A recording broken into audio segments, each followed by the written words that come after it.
Mo kí Bishop Adesina, mo kí bàbá wa Olóyè Adéyẹmọ, bẹ́ẹ̀ ni mo kí ẹ̀yin tí ẹ jẹ́ campaigners àtàwa tí à ń ṣiṣẹ́ káàkiri tí a fi jẹ́ kí gbogbo ọmọ Yorùbá mọ̀ nípa Yoruba Nation. Tí ẹ bá ti ń darapọ̀ mọ́ wa báyìí, intelligence náà ni pé kẹ́ bá wa pín broadcast yẹn so that kí many people lè láǹfààní àti jẹ nínú as well. So mo kí wa pé káàárọ̀. Self-determination kò yé ọ̀pọ̀lọpọ̀, òun la fi ń ṣàlàyé fún ẹni tó bá fẹ́ gbọ́ àtẹni tí kò fẹ́ gbọ́ pé inalienable right àdèmà lo right wa yẹn dáadáa bọ́fẹ́ bọ́kọ̀ regardless of whoever is in charge or whoever does not want. So mo ní kí n fún wa ní update from Benin Republic. Wow, ó ti tójọ́ mẹ́ta tá ti wá sí Benin, and every time you come to this beautiful city you realize that there's quite a lot you can enjoy from it as well. So I'm sure that gbogbo iná lè ń fọ́nítọ̀ wa ládàá. So let's allow people to settle in before we kickstart the program. In the 2nd August 2025. Ó ti bó ṣe ń lọ. Ìwọ tó ń sọ pé na joke, ibẹ̀ ni kò jókòó sí. Confirm. Èmi náà ti gba tọ̀dọ̀ tèmi. Máa sọ pé kò joke ni, máa sọ pé na lie. Ìjọ kan wá kọ̀ jí láàárọ̀ wá gbọ́ pé wọ́n ti declare Yoruba Nation àti lọ nìyẹn. Èló ṣe declaration ni irọ́, but slow and steady wins the way race lóyìnbó sọ. So mo kẹ́yìn tí ẹ̀ ń gbọ́ wa. Èmi wà ní Kútọ́nù báyìí. Inú Kútọ́nù la wà pẹ̀lú President Talon. Èmi àti Talon àjọ ń ṣe fàájì látànà pẹ̀lú àwọn ọmọ Benin Republic. I'm having a great time here. So before we head out, hopefully tomorrow, lágbára Ọlọ́run, ká tó tún máa tẹ̀síwájú. But right now, we're still in Kútọ́nù. Nightlife. Beautiful place. Mo wá rí reason táwọn ọmọ Yorùbá tó bá ti wọnú Benin Republic, ìyàtọ̀ máa ń wà, ọ̀múná lọ, omi ṣiṣẹ́, everything is working. In a country that is less than 2 million. Shout out to President Patrick Talon for giving us the media pass, the exclusive media pass that we won no Independence Day Molano. We're grateful to the government and the people of Benin Republic. We're very happy. So quite a lot is still in our camera. Tabade Yoruba land, I'm a deal pẹ̀lú. So gbogbo iṣẹ́ tá ṣe fún Benin Republic.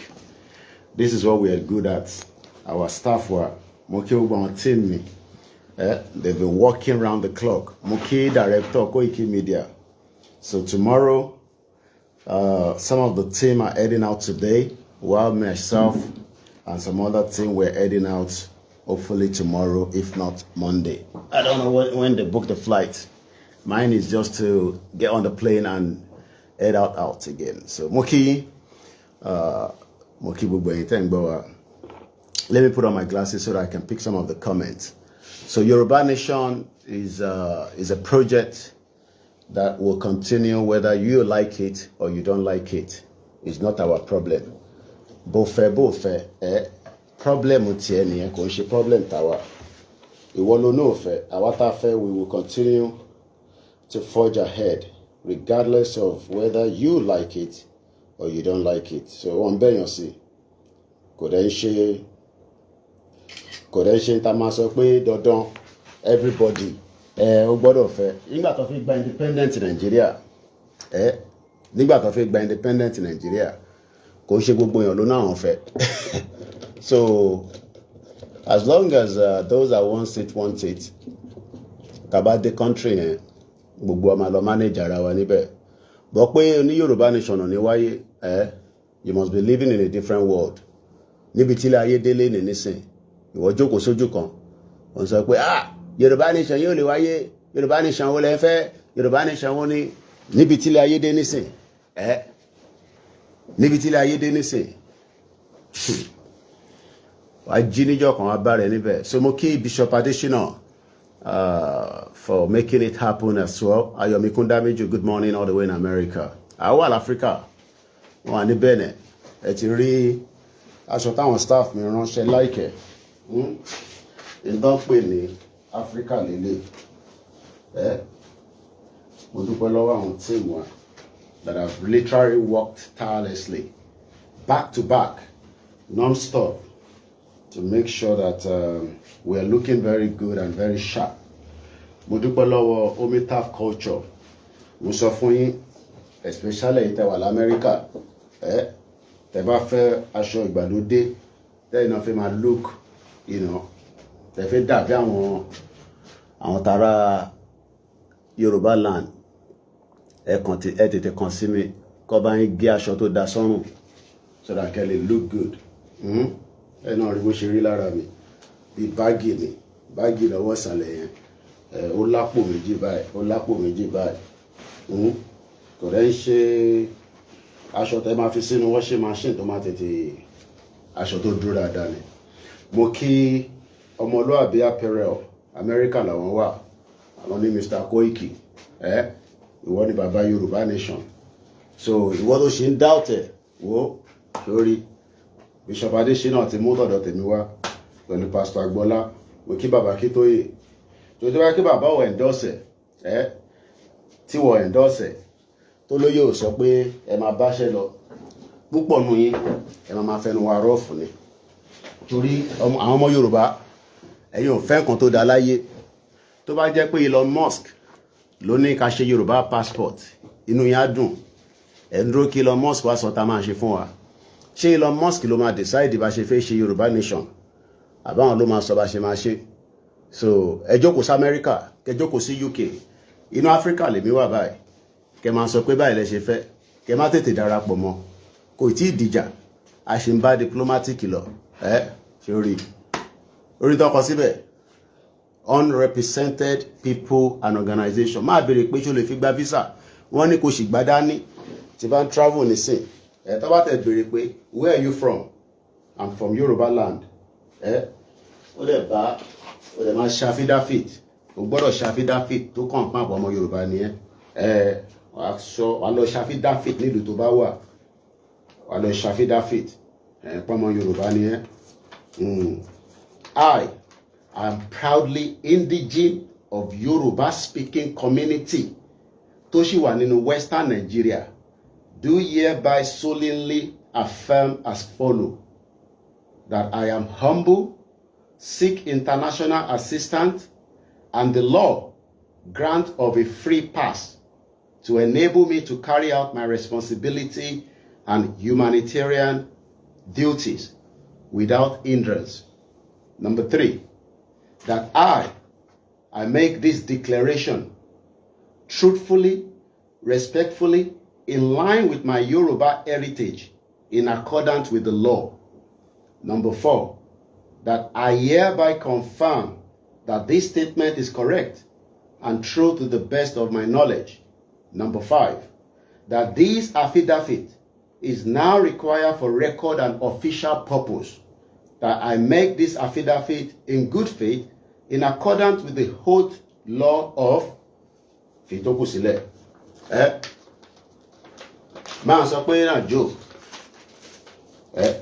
ó fẹ́ jà tó bá fẹ́ báyàn jà wà á dira dáadáa àbọ̀rọ̀ wò yẹn nísìn. So gbogbo ẹ̀ la máa sọ̀rọ̀ lé lọ́rọ̀ ẹ̀. Ta ló máa ń tẹ̀mú wa?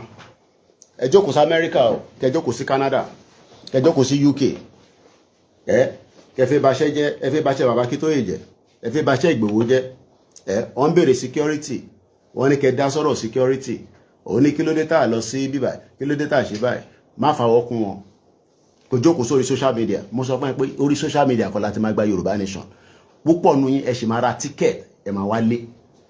A máa fọwọ́ kún bàbá Kítóyè àti Ìgbòho. Ìgbòho ní kọ́kọ́ ló máa ṣe wàhálà àti ẹ̀mọ̀lá. Mo kí àwọn media wa pátápátá. Ẹ ká gbẹ́hùn lẹ̀ ní kíákíá. Tó bá mi tó ń sọ̀rọ̀, ó bá mi pàdé rí. Èmi ló ń pè ní Koikimedia. Èmi ni máa yọ Nàìjíríà lẹ́mìí. Nàìjíríà òfò. adẹ̀ tí náà ṣépè mọ́ lórí platform wa mo ti sọ fún mọ́ sí mi pé kò ní ṣépè mọ́ àwọn ìyàwó mi dẹ̀ ti bẹ̀ mí ṣe program educate wa kò dẹ̀ má bá tiẹ̀ lọ ẹni tó bá fẹ́ kó fẹ́ ẹni tó bá fẹ́ kó má fẹ́ problem tiẹ̀ nìyẹn wọ́n bẹ̀yàn sí kò ń ṣe free kó tó lọ Amẹ́ríkà ó ṣe wàhálà ṣé nígbà tẹ́ fẹ́ lọ Amẹ́ríkà ẹ̀ ṣe wàhálà báwo ló ṣe gba visa ṣokọ̀ jí láàárọ̀ kan gba visa no wàá plan ẹ̀ nígbà tó fẹ́ lọ sí UK tó náà fẹ́ lọ kàwé ó mọ̀ pé ó lọ kàwé níbẹ̀ ó plan ẹ̀ ni so planning náà ni ọ̀rọ̀ Yorùbá Nation ṣé o ti gbọ́n tí Kẹ́mi Badenoch sọ níbo lẹ́yìn wà ẹ̀ tí gbọ́ ó náà wọ́n ṣọmọ Nàìjíríà mọ́ Kẹ́mi Badenoch sister wa yẹn tó wà ní London leader conservative ó ní ẹni tó bá tún identify òun as Nigeria tóun bá gbọ́ lẹ́nu yín aṣọ ẹ̀ sí court Ghana ń lé wa Ghana wọ́n ní gbẹ́gbẹ́gbẹ́gbẹ́gbẹ́ tó bá ti dé lè nísìn tó bá nànà dá ID wọ́n ní kó fi travel tẹ̀sí gbádá ní sọ́wọ́ where are you from? I'm a Yoruba man from the west part of Nigeria. Do you have evidence? Wàá gbé jáde wàá fi wọ̀n wọ́n okay Yoruba man àwọn ọmọ Igbo lọ sí Pakistan wọ́n ti ń lé Nigeria United Arab Emirates wọ́n náà wọ́n gbà yín mọ́ everywhere around the world àti wá di wọ̀ṣìwọ̀ṣì ìwọ wá jókòó ń takò nǹkan bá mi pín ètò ìjáre sáré bá mi pín ẹ̀pà àwọn èèyàn wọlé iṣẹ́ wa fúnlẹ̀ wa forílẹ̀ ìbí wa kàgbéga kàgbéga kàgbéga fàlérí ìgbàgbọ́ wa ni pé gbàtí bẹ̀rù làbọ̀ mọ́ ká ṣiṣẹ́ ká ṣiṣẹ́ ká ṣiṣẹ́ ká jọlá ìṣọ̀kan àtòmìnira ní kẹjẹ ká máa lépa ìtẹ̀síwájú fọ̀pọ̀ ire àtòhun tó dára ọmọ Oòduà dìde bọ́ sípò ẹ̀tọ́ rẹ ìwọ ni ìmọ́lẹ̀ ògo adúláwọ̀. Now let's start from Benin Republic torí ìlú tó bá host èèyàn ìlú tó bá ní come and help us come and project us come and be part of the media ṣèbó ní media ni Kunle Bakers àwọn tó bá fún yàn lówó ìyẹn máa salute wọn ni owó lọmọ Ìjẹ̀bú mọ̀ torí owó là ń ná kò sówó tó kéré kò tó ra ticket kò tó ra local flight ó wà expensive ju ó fẹ́ tó international flight. Thank you so much Kunle Bakers, appreciate you all the time. Money I will be the last man standing lórí ìrìn àjò yìí wo bó ṣe ń bọ̀ lórí eléyìí tí bá ti mú dé UK kẹ lọ sọ fún UK government pé passport kan wà lọ́wọ́ bọ̀bọ̀ yìí o mò ń bọ̀ ìyẹn kọ́ ni afẹ́fẹ́ bẹ̀rẹ̀ program. Ẹ jẹ́ àkọ́kọ́ dúpẹ́ lọ́wọ́ President Patrick Talon. We arrived into Benin Republic with a very beautiful airline. I will leave that because I'm not being paid for that purpose. So mo kí President Patrick Talon for the great job he's doing. Kò sí president tó ní tiẹ̀ lọ́wọ́. I'm not here to come and criticize Talon, no. My job is not to come and criticize him. I am not a citizen of Benin Republic, but I have the opportunity that Benin has hosted Yoruba people, especially in this movement. So we are grateful. I've heard both sides. Àti gbọ́ kí n sọ Yorùbá torí English kọ́ la fi máa sọ púpọ̀ níbí báyìí. Ọ̀pọ̀lọpọ̀ àwọn ọmọ Benin olúkálùkù wọn ló ní èyí tí wọ́n máa sọ nípa Talon. Àwọn kan máa sọ pé Talon nǹkan báyìí ló ń ṣe nǹkan báyìí ló ṣe. But in tèmi mọ̀ dájú ni pé Talon ò jẹ́ kí Buhari gbé olóyè kúrò ní Benin Republic. President Patrick Talon ó fi òfin ó sọ fún Buhari pé ó nílé mo bá wà dá yín lóhùn Allen Conde ẹ máa send WhatsApp sí mi. Ó ní gbé Ìgbòho ó ní gbé kúrò nílùú yìí lọ sí Nàìjíríà torí pé Ìgbòho kì í ṣe ọ̀daràn kò kẹ̀ kí ń pààyàn kò dẹ̀ ń ṣe ẹni tí àgbáyé ń wá. Nàìjíríà ló náà ń wá Ìgbòho wọ́n ọ̀dẹ̀ sọ ìdí tó ṣe ń wá Ìgbòho torí pé Ìgbòho kì í ṣe terrorist. Ká kọ́kọ́ mú láti bẹ̀ yẹn. Torí táwọn kan bá ní ẹ kí ni ta lọ́ni ṣe kí ni ta lọ́ni ṣe ta lọ́ni ṣe bẹ́ẹ̀bẹ́ fúnran Yorùbá ó protect Ìgbòho sínú Benin Republic on our behalf. Àdúpẹ́ lọ́wọ́ ẹ̀ gan. Bá mi pín ètò yìí kó bá mi double tap. Tó bá dẹ̀ ní àǹfààní pé ó fẹ́ fún wa lówó a ní ìdówó tó pọ̀. Mo kẹ́yìn tẹ́tí darapọ̀ mọ́ wa.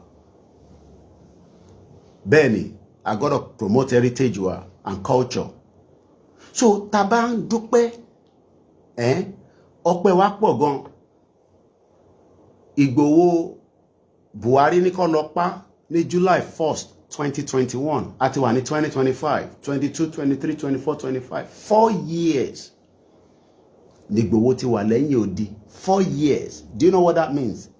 Ó wà on exile fún ọdún mẹ́rin kò láǹfààní àti lọ́lé but ó lọ́lé ó lọ sìn yẹ́ ẹni tó bá dẹ̀ máa dá lọ́nà pò ń bọ̀ wá sìn yẹ́ a gbọ́dọ̀ dá gbogbo ọmọ Yorùbá lọ́nà.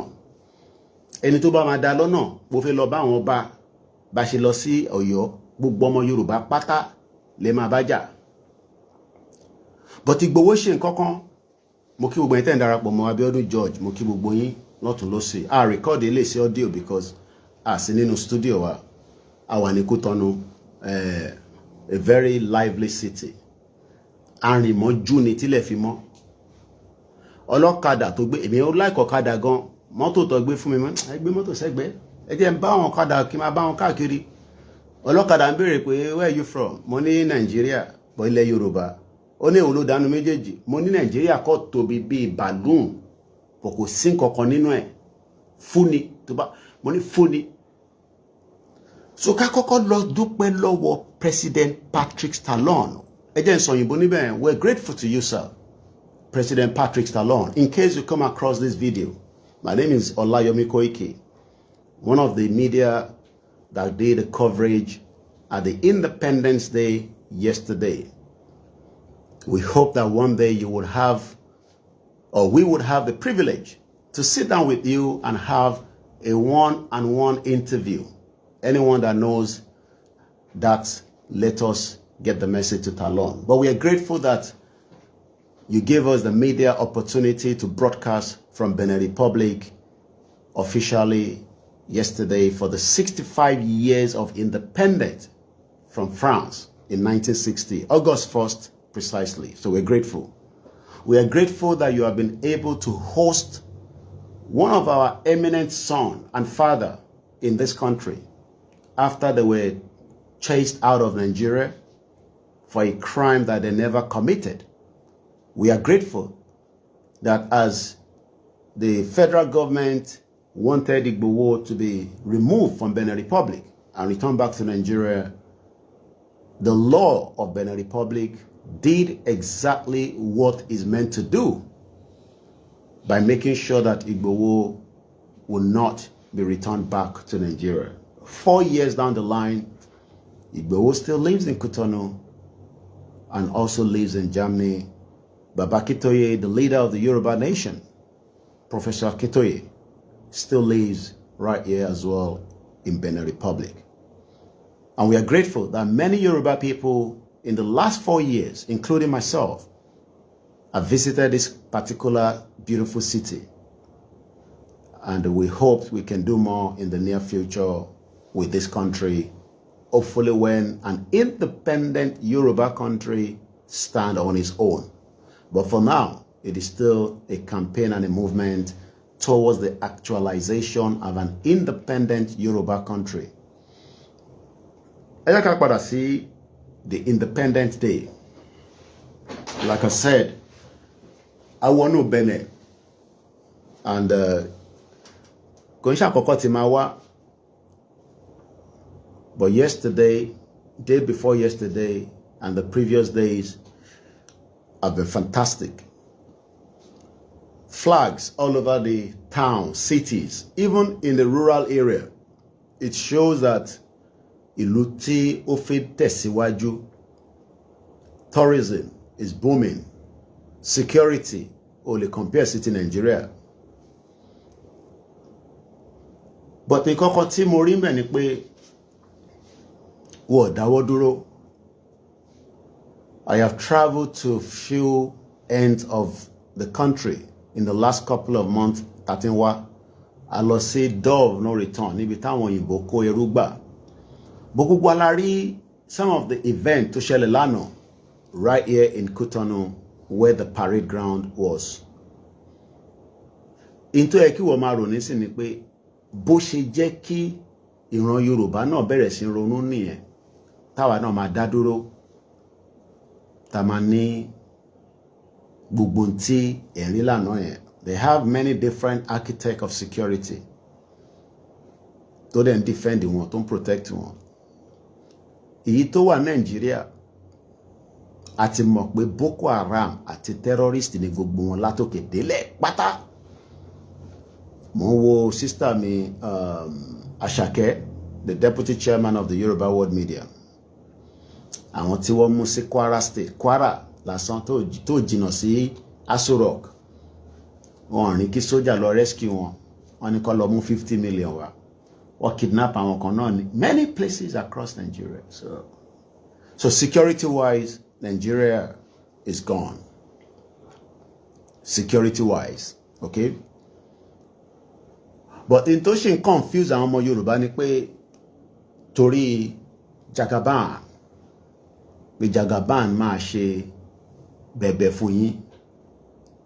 In tí mo rí tó bá jẹ́ pé Nigerian embassy àbí Nigerian house náà ló ń pè níbẹ̀ níbí. Looking at the building lásán ó ti show pé nǹkan kan lè work in Nigeria. Happy New Month. Nigerian house tó wà ní Benin. Looking at that image láti ta tí bá compare sí àwọn embassy tó kù tí mo rí China, mo rí Turkey, America, àwọn yẹn tẹ̀ múlẹ̀ rẹpẹtẹ ni. Kódà lára war America, lára àwọn ògiri wọn, mo rí tó kọ Yorùbá náà wà lára tó kọ sí. A rí France, àwọn yẹn náà múlẹ̀ rẹpẹtẹ, àwọn pa àwọn lọ colonize ìlú yìí. Mo rí Turkey, gbogbo embassy building tí mo rí ní Benin láti ìjọta ti dé sí ìlú yìí. Mo rí pé ti Nigeria ara ògiri funfun báyìí, right? Gbogbo yín lele at least ẹni tó ń wo bí tí mo wà yìí, mo mọ̀ pé lómi nísìn bó ṣe fẹ́ wá sínú bíbà lẹ̀mí ẹ̀ wà, má jẹ́ kẹ́mí ẹ̀ disturb ẹ̀, okay? Má jẹ́ kẹ́mí ẹ̀ kó yọ ẹ́ lẹ́nu. Inú Benin ni mo wà kó tó di pa padà sí Ìjẹ̀bú Òde, okay? Má yọ rẹ̀ lẹ́nu, okay? Má disturb brain ẹ̀. Ẹ wo white yìí nísìn, ẹ wo bó ṣe clean. This is a building. Mo wo building Nigeria house tó wà ní Benin. Just a building tó ń serve Nigeria níta tí Buratai tó sáré gbé Buratai wá nígbà tí Buhari rí pé ó dà ń pé ọ̀nà Benin ni olóyè Ìgbòho wà.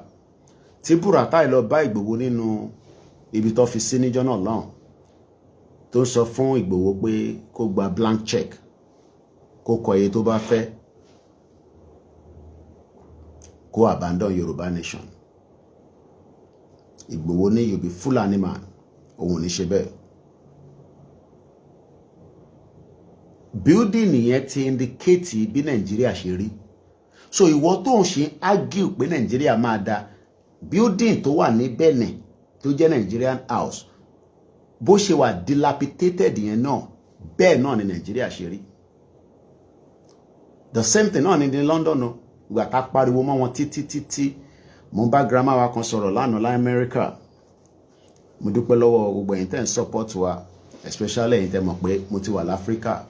Àmọ́ máa náwó owó ní ojoojúmọ́. Then ẹ̀yin tẹ́ máa ń tọrọ owó lọ́wọ́ mi. I don't have the responsibility láti fún yín lówó. Ìyà kan ti jí pè mí láàárọ̀ yìí nísìn bí wà tẹ́ pé mi àtẹ̀jọ́ ní business.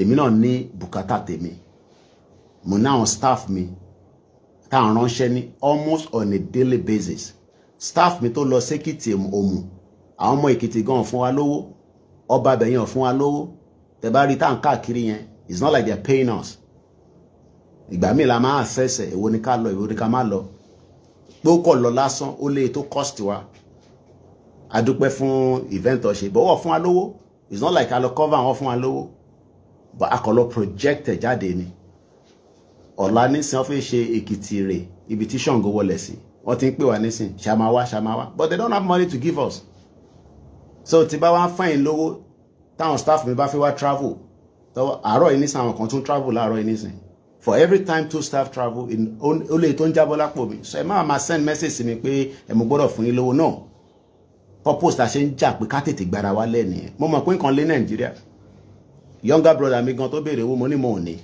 ó ní wọ́n ra báàgì rice fún mo ní mo lè ra fún ẹ mo ní staff tó mò ń ṣiṣẹ́ ṣé máa fi staff mi sójú títì kọ̀tà àbádẹ́ ní staff kò sí nǹkan tó ń jẹ́ Koikimedia ó lè staff ta kó wá sí bíbá yìí nísìn ó lè tó ń cost wa so tẹ bá ń send message tí bá ní mo ò ní náà nìyẹn if not I block you jẹ́ kíyàn kan mo lè máa sùn kíyàn kan máa fi fóònù jí mi láàárọ̀ pé kí wọ́n á fóònù lówó so ká padà sórí broadcast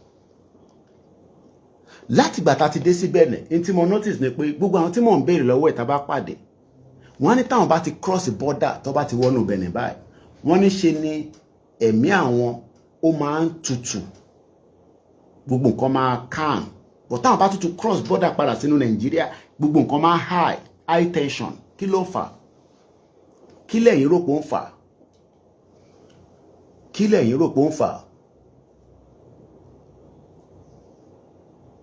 kí ni ẹ̀yin rò pé ó ń fà èmi ò mọ̀ ọ̀rọ̀ yẹn dàbẹ́ ni tí ó wá Nàìjíríà fọ́lìdè inú àdùn gan kò dẹ̀ sí nǹkan tó ń jẹ́ Nàìjíríà tá bá ń sọ pé Nàìjíríà ilẹ̀ Yorùbá ló ń jẹ́ Nàìjíríà mo kí lẹ́ẹ̀kan sí brother mi Kúnlé for the super chat ẹ ṣé gan ni mo dúpẹ́ mọ́mọ́ lóore but moment tó bá ti dé Amẹ́ríkà tó dé Canada tó dé London ó mà dàbí pé you feel just the same thing náà bó ṣe rí lára tiwa náà nìyẹn ó lè má rí bẹ́ẹ̀ fẹ́ni tó kọ́kọ́ feel love for the first time because you are excited inú ẹ̀ ń dùn pé ó fi lọ London bẹ́ẹ̀ mi náà ṣe wà happy ní 1998 nígbà tẹ́mi náà fi travel I was over excited inú mi dùn gan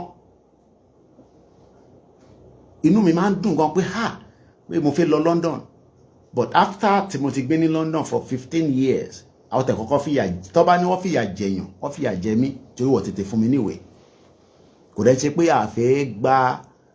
àfẹ́ gba backdoor tí bá fẹ́ pọ́n fẹ́ gba backdoor ni màá ti gbàwé tipẹ́ but because bá ṣe ń ṣe Yorùbá Nation yìí náà òun lọ̀rọ̀ bí mo ṣe fẹ́ nígbà tí mo gbàwé mi ní UK lóòótọ́ Yorùbá Nation èmi ti sọ mo dẹ̀ fi máa pariwo mọ́ tá a bá push too much a lè gba Yorùbá Nation but tá a bá ní ká máa ṣe ní gradual process ní bit by bit àdébẹ̀ pẹ̀jọ́ tá a bá débẹ̀ náà ni ọ̀nà méjì lọ fi ń gba country ẹ máa lọ through diplomatic route or kẹ go through ibi tí pressure tó máa run into crisis tó máa run into confrontation pẹ̀lú government so ọ̀nà méjì ni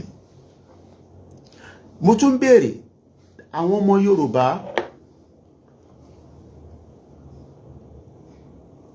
Yorùbá tó bá ń cross wá sí Benin Republic kí ló dé tó yẹ pé tẹ bá ti dé Benin gbogbo nǹkan máa ń calm but moment tẹ bá ti mọ kí gbogbo ẹni tẹ́ ń kí mi náà ẹ káàbọ̀ a kú weekend a too busy láàárọ̀ yìí so but a ṣe ní time there because ẹ̀wọ̀n fáwọn staff mi pẹ̀lú time mi àwọn àti ọ̀gá ṣe mọ̀ pé ẹ ti fáwọn kan lápọ̀intment ẹ fẹ́ lọ rí ẹ má yẹ kó pẹ́ because àwọn ibì kan wà tá a bá ń lọ kò ṣe gbogbo ibi tá a bá lọ náà la máa ṣe live video so we're doing a lot of different projects lágbẹ́ lájìnà àti ní àwọn African countries kan tá a ṣe tún máa dé lágbára Ọlọ́run kó tó di pé mo padà sí UK kí ló dé tó yẹ pé tíyàn bá ti kúrò nínú Nàìjíríà tó bá ti bọ́ sínú Benin gbogbo nǹkan kan calm down ẹni tó wá ń gbé 1 million naira bọ̀ àpèjúwe ó ní 1 million naira lọ́wọ́ sórí tó bá ti dé border tó bá ti ní kọ́ ṣe lówó ò ní gbà nothing less than 350,000 sefa owó tó ń gbé bọ̀ láti Nàìjíríà yẹn ó ti useless, kò ní value kankan nínú Benin mọ́. Àwọn tó dẹ̀ ń wá sí Benin tipẹ́tipẹ́ ní nígbà kan owó Nàìjíríà ó ní value, ó ní kìmí. Máa dé bí ṣe ń sọ torí wo tó ń sọ pé ó fẹ́ Yoruba Nation, bonjour ṣé bonjour ni? Èmi náà ti ń sọ French látà náà. Ó sọ French ju kí ló dálẹ̀ lọ níbí báyìí. Wọ́n dẹ̀ máa ń sọ ègùn, but àwọn tó gbọ́ Yorùbá pọ̀, àwọn kan ò gbọ́ rárá. But a ti manage ara wa níbí báyìí. Mo ní, let's say about 30 years ago, tó bá gbé 1 million naira dé bí báyìí gbà, ó dẹ̀ hàn pé mọ́tò pọ̀ ní bí báyìí, wọ́n ta mọ́tò rẹpẹtẹ gan ní bí báyìí. With 1 million naira, èmi màá tó ń ṣòwò mọ́tò, ó lé mọ́tò tó máa fi rà. Tó bá ṣe owó yẹn sí sefa, ẹ̀yin tẹ́ bá ń ṣerú business yẹn, bí mọ́tò mélòó ló rò pé ó lè rà? Bí a bí I'm not talking about now, mo sọ pé bí 30 years ago, even before Nigeria went back into democracy, 30 years ago, because democracy was 1999. So ìyẹn máa expect pé 25 years of democracy ó jẹ́ kí Nigeria economy ó jẹ́ kó máa boom ni, so that 1 million yẹn á sì máa dàbí ìgbà tẹ́ pé kó 2 million dání dé Benin. Ṣó ń dé torí wọ́n tó ń takú pé ó fẹ́ Yoruba Nation, Nigeria ló fẹ́, kí ló dé tá à ń pariwo Yoruba Nation, kí ló dé tá à ń pariwo Oduduwa Republic. Ṣùwárí that same 1 million naira tó bá kó dé bíbá kò ra the smallest car jáde ní bíbá mọ́. O mọ̀ tó fà, because economy Nigeria yẹn ó ti bó ṣe sáré wálẹ̀ fast rate tó fi wá sísàlẹ̀ kò yẹ anybody. But ó yẹ àwọn kan irú àwọn mọ̀mísí mi, because mọ̀mísí mi náà ná Benin kó tó di pé àwọn náà jápa ní 1990. Mo fẹ́ pick comment ni o. Bàbá wa Adéwálé ní, that was then. With 1 million naira, we can buy 3 to 4 cars in Cotonou depending on the model. Ẹ ṣé gan ni. Because iṣẹ́ tí yàn bá mọ̀ nìyàn máa sọ̀rọ̀ lé lórí. Èmi ò mọ̀ nípa à ń ta mọ́tò, à ń ra mọ́tò. Tó bá yẹ pé UK nísìn, mo lè mọ̀ bí tí máa ti lọ check price. But mo ń sọ pé ní 30 years ago, Benin àti Nigeria tó bá ń gbé 1 million naira bọ̀, 1 million. Wọ́n níyàn àṣírà ó kéré jù ká tẹ̀ sọ pé mọ́tò mẹ́ta, ó depend on the model. Ǹjẹ́ o lè gbé that same 1 million naira after 25 years tá ti padà sí democracy? Mo kí bàbá lẹ́kìtì, ẹ káàárọ̀ sà. Ǹjẹ́ o lè gbé that same 1 million naira láti Nigeria kó máa gbé bọ̀ ní Benin nísìn? Kò sọ pé bàbá Koiki bẹ́ ṣe wà ní Kútọ́nù yẹn, ṣe ń wáyà 1 million naira sí yín kẹ́ bá mi ra mọ́tò mẹ́ta. Ṣé rí pé kò possible? Kí ló dé tí kò ṣe possible? Because economy Nigeria tá ń pè ní giant of Africa tó jẹ́ kó máa subsidize Benin, Togo, because Benin súnmọ́ Togo, ó súnmọ́ Niger, ó súnmọ́ Nigeria, ó dẹ̀ súnmọ́ Niger, no, mo ti sọ pé Niger, ó súnmọ́ I think bí Burkina Faso. That country tó ń pè Nigeria, àwa wá padà sí democracy ní 1999. Ní Tinubu ló bà Nigeria jẹ́, but ṣé Tinubu lè dá Nigeria padà síbi tó wà? Why tó ń ṣe presidency lọ́wọ́ báyìí tó sì fi ṣe ọdún mẹ́rin again? Ṣó possible? Ṣó possible pé tí President Bola Tinubu bá di president after 2027?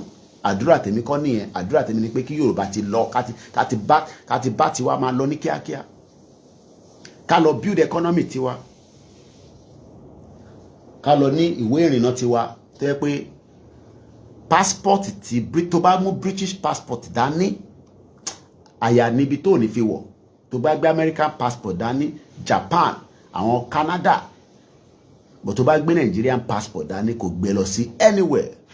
Bàbá Èkìtì náà confirm ẹ̀, wọ́n ní ní 1988 my brother used 800,000 ní 1988 1988 wọ́n náà fi 800,000 wọ́n fi wá kó mọ́tò mẹ́ta nílùú yìí.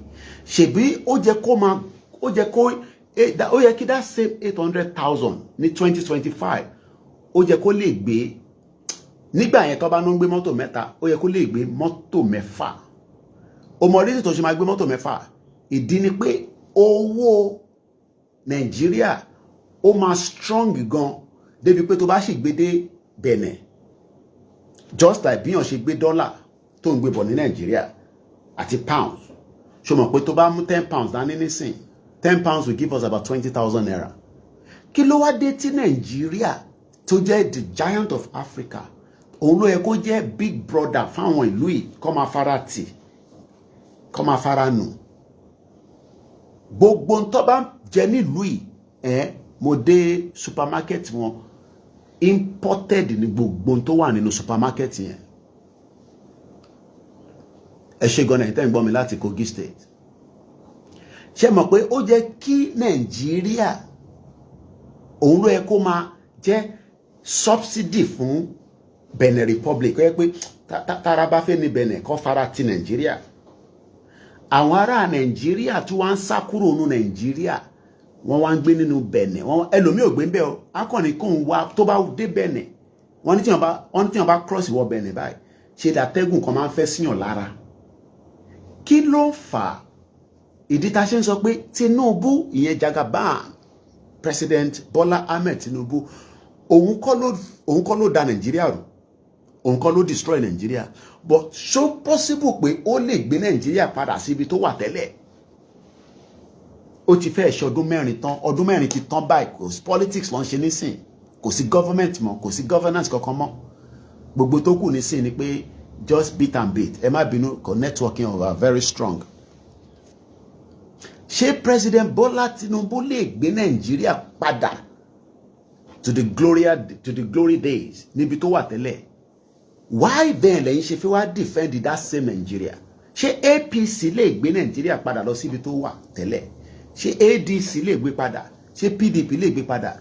Ìdí tá ṣe sọ pé ẹ jẹ́ ká púùlù àwa ara wa kúrò. Ẹ wo parade tó ṣe lánàá ní Benin. Ẹ wo gbogbo Independence Day wọn bó ṣe rọra ní níwọ̀nba.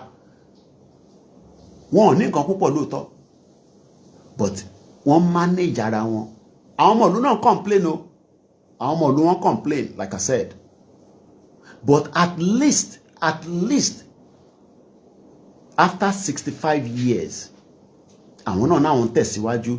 Ìdí tó dẹ̀ ṣe ń tẹ̀síwájú ni pé èdè tí wọ́n sì yẹra wọn ju ti Nàìjíríà lọ. In the sense that pé àwa nísìn, wọ́n kó Yíbò mọ́ wa, wọ́n kó Fúlàní mọ́ wa, wọ́n kó Haúsá mọ́ wa, wọ́n kó Ìjọ mọ́ wa. Àwọn expect pé Nàìjíríà yẹn máa progress. Mr. Yusuf Uthman and Mr. Koiki, Nigeria money is useless. Ghana money is even better than Nigeria money. Now, tabawa na fẹ́ dá dúró. Àkọ́kọ́ máa dúpẹ́ lọ́wọ́ Talon sele nǹkan sí torí pé òun lè ó gbà wá lálejò nílùú yìí lórí ọ̀rọ̀ ọmọdé yẹmọ. If not, in tan sọ ikola mama sọ tó bá jẹ́ pé President Talon ti gbé Ìgbòho lé Buhari lọ́wọ́. Ìdí tá ṣe ń sọ pé freedom for Ìgbòho ó gbọ́dọ̀ lè padà wá sílé because kò commit offense. Ìgbòho ń béèrè fún security, ó ń béèrè fún Yoruba Nation, kò kí ń ṣe crime méjèèjì pàṣópàṣó because ètò ààbò mo ní arìnmọ́jú nínú Kútọ́nù ìlànà ni tílẹ̀ fi mọ́ yìí aṣẹ̀wọlé láàárọ̀ yìí ni arìnmọ́jú ni arìnmọ́jú tí ilẹ̀ fi mọ́ láàárọ̀ yìí. Kò ṣe pé àwọn èèyàn náà lè rìn mọ́jú ní Nàìjíríà o, but àdúrà ni pé má jẹ́ kó jí ẹ gbé torí pé àwọn ajínigbé wọ́n ń bẹ nínú Nigerian uniform. Mo ń wá àwọn pictures kan wà tá máa release tá bá ti dé homeland padà. Mo ń wo gbogbo àwọn security àwọn Benin lánàá, gbogbo oríṣiríṣi security ló jáde, wọ́n stress smart, navy, this that. Mo wá béèrè pé bí àwọn military wọn ṣe múra yìí, ṣé Nigerian military gangan làwọn tá ń rí lénìí Are they true Nigerian military? Ṣé Nigeria military ni wọ́n àbí they are already part of the àwọn Boko Haram? Because lẹ́ni nísìn tá bá wo Nigeria a mọ ìyàtọ̀ ẹni tó wọṣọ military. Mo kí gbogbo ẹ̀yin èèyàn wa káàkiri. Bàbá Lẹ́kìtì ní àtẹnujẹ ní Nigeria. Yorùbá, pack your luggage and move. Tó bá ní pack your luggage. Torí àwa náà ti ń pack luggage wa. A máa fi dọ̀là nísìn lágbára Ọlọ́run àgbèrà ńlẹ̀ kọ́lọ́run kó túbọ̀ máa fi ṣọ́ọ̀ṣọ́ wa. Mo kí bàbá wa Akíntóyè. Mo kí gbogbo àwọn ọmọ Yorùbá. Now, torí àsìkò, mo fẹ́ kí àwọn ọmọ Yorùbá, mo fẹ́ ká ronú. Mo fẹ́ ká padà sí ìrònú pé the more tá bá ń pariwo one Nigeria ò gbé ọmọ Yorùbá mọ́ lénìí. Mo kí Tony Ages, bàbá wa Nurudeen, mo kí yín. One Nigeria is no longer working for us. Tí one Nigeria bá work for us, number one, tẹ̀lé máa sọ pé a fẹ́ gba country tiwa. Now, àwa náà fẹ́ gba country tiwa, ṣé offense ni? Ẹ káàárọ̀ bàbá Bòbóyè, mo kí gbogbo ẹ̀yin èèyàn wa tẹ́tí ń darapọ̀ mọ́ wa. Ṣé offense ni pé a fẹ́ dá dúró? Ẹ ṣé gan ni lẹ́ẹ̀kan sí Princess Ọlápéjú, mo kí Bishop Adesina. It's not a crime. But àwọn èèyàn máa sọ fún yín pé crime ni torí pé Tinubu wà níbẹ̀. Kò ń ṣe crime. Inalienable right òun là ń béèrè fún. Many people mọ̀ pé àwọn ìlú kan wà tó ń pè ní Scotland, àwọn ọmọ Scottish can move into àwọn wo ló ń béèrè fún self-determination. Wọ́n pẹ̀lú kan ní àwọn ẹ̀yà kan ní Scotland. Ẹ jẹ́ ká lọ wo kí ni reason tó ṣe fẹ́ gba independent. Let's take you through a bit of journey. Títí di èní, àwọn ará Scotland tó ń pè ní Scottish, wọ́n náà wọ́n fẹ́ kúrò nínú ìtàn pè ní United Kingdom, páwọn fẹ́ dá dúró. Wọ́n fún wọn ní privilege ní 2014 after a referendum was conducted. That referendum result only. Torí many people tá bá ń sọ pé a fẹ́ kúrò ní Nàìjíríà, ṣe ló máa ń dàbí ìgbà tó jẹ́ pé èyí tá ń béèrè fún yìí ó pọ̀ ju ẹnu wa lọ. The Scottish people wọ́n níná, wọ́n lómi, wọ́n ń gbé nígbé àlàáfíà. Tó bá láǹfààní àti jẹ́ ọmọ UK tó jẹ́ pé Scotland ló ti gba pépà ẹ̀, ó yàtọ̀ sí England. But let's look at the result according to the BBC. And this was in 2014. Ìbéèrè méjì náà lọ bí àwọn citizen wọn. Ìbéèrè méjì nínú referendum. 2 questions were asked. Do you want to remain as part of the union or not?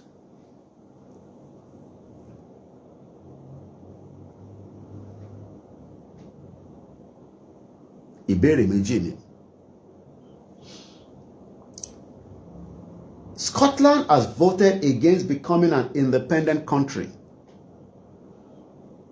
but they were deceived by English people, don't pè ní England. In 2016, what promised àwọn ará Scotland pé if you remain in the union, tá bá dúró together, àwa ò ní exit the European Union market. So tẹ́yìn kan bá wá ń dúró pé àwọn òyìnbó máa sọ títọ́ fún yín, hypocrite tó wà lọ́wọ́ wọn, especially Britain. That is why there's a pressure right now on the Prime Minister to declare a 2-state and recognize Palestinian as a state. Only to by the next month, oṣù tó ń bọ̀, at the United Nations, làwọn máa make a decision here. We are looking forward to that. And we hope UK láti support the Palestinian. Ẹ rántí pé Shettima, the Vice President of Nigeria, ẹ rántí pé Buhari also support Palestinian because dá dúró. But àwọn méjèèjì, Buhari ti kú nísìn, Shettima wà láyé, àwọn méjèèjì ò ní gut láti sọ fún àwọn ẹ̀yà tó ń bẹ nínú Nigeria pé káwọn náà lọ dá dúró. Wọ́n fi keep one Nigeria for their own and the foreign interest. 2 million people voted in Scotland, said no. 1.6 million people said yes. Now for independent. That's about 44% and 53% to the no. But Lenin is saying the same. I want to say no. You want to say so they deceive one. Now we want to pull out. But England of a phone another referendum. Toba fún àwọn ọmọ Scotland ní referendum láàárọ̀ yìí. There will be nothing called Scotland with United Kingdom. Mo kàn fi jẹ́ kí ilé wà ní mind wa pé táwa kan bá wá jáde nínú Nàìjíríà táwa náà sọ pé a fẹ́ dá dúró kò ń ṣe ẹ̀yà tiwa nìkan ló fẹ́ dá dúró. Àwọn ògóni ti register sínú the same UNPO táwa ń lò lẹ́ni as far back as 1993 ní Ken Saro-Wiwa tí Abacha pa ní 1995 ni wọ́n ti lọ complain as an indigenous people to the UNPO.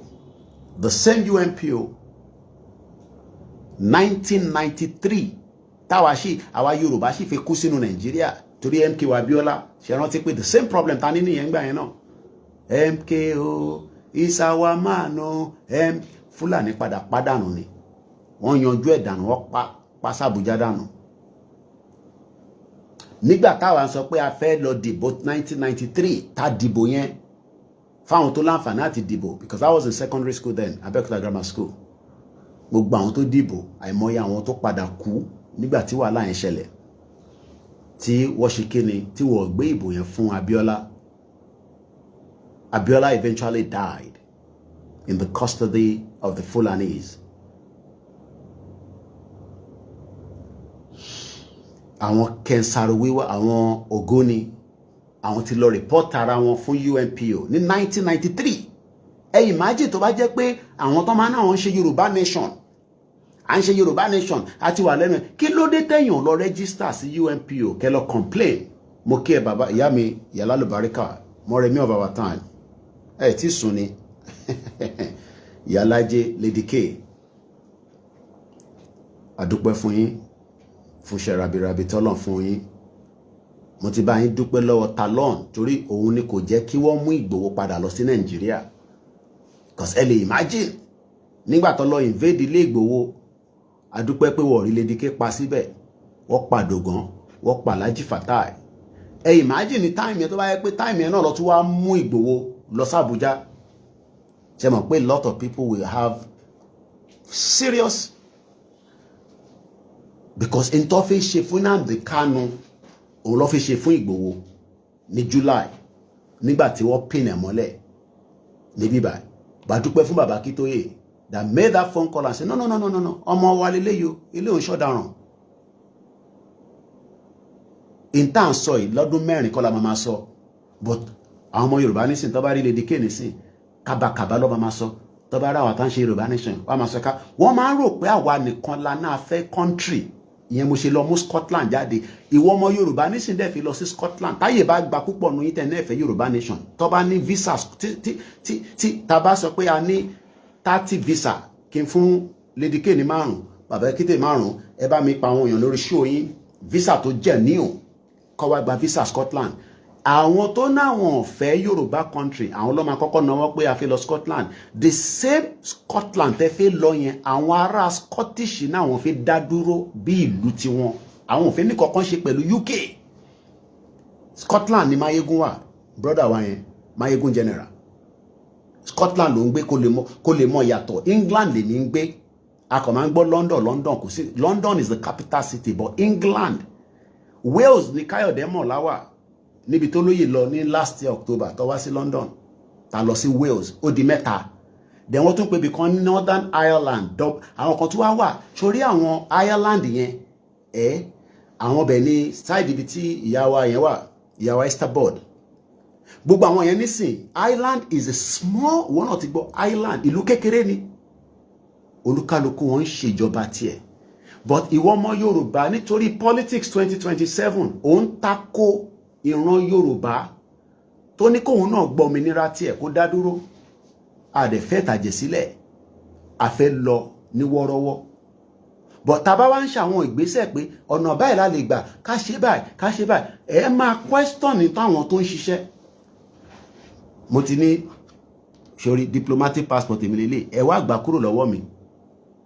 Tí bá ti gbé dé London padà kẹ wá gbà lọ́wọ́ mi pé bàbá Koiki o ó ń ṣe Yoruba Nation o ó lọ mú passport kan wá o èyí tèmi máa fi ṣe jẹ́ kèmi dé UK padà. Ìwọ máa wọrí nípa yẹn. Jẹ́ n kúrò l'Áfíríkà tí bá ti padà dé UK àwa ṣe mọ̀ pé lótìtọ́ ọmọ Yorùbá ni mí. Yes, we are still in Nigeria. Because mo sọ fún gbogbo yín pé kò ń ṣe gbogbo ẹni tó ń gbé abroad ló ní British passport. I can now prove to the UK government pé ọmọ Yorùbá ni mí. Mo dẹ̀ ti swear affidavit ọmọ Yorùbá ni mí. Kò ń ṣe crime. In tó bá mú ará Scotland tó náà ń fẹ́ dá dúró tí kò dẹ̀ ń ṣe crime ní UK, èmi náà ní right láti bẹ̀rẹ̀ sí sọ fún British government pé lóòótọ́ o nígbà tí mo wọ̀lú yìí o mo wọlé bí ọmọ Nàìjíríà ni. Yes, I'm not denying that Nigerian passport mo fi wọlé because ó bí mi sí UK.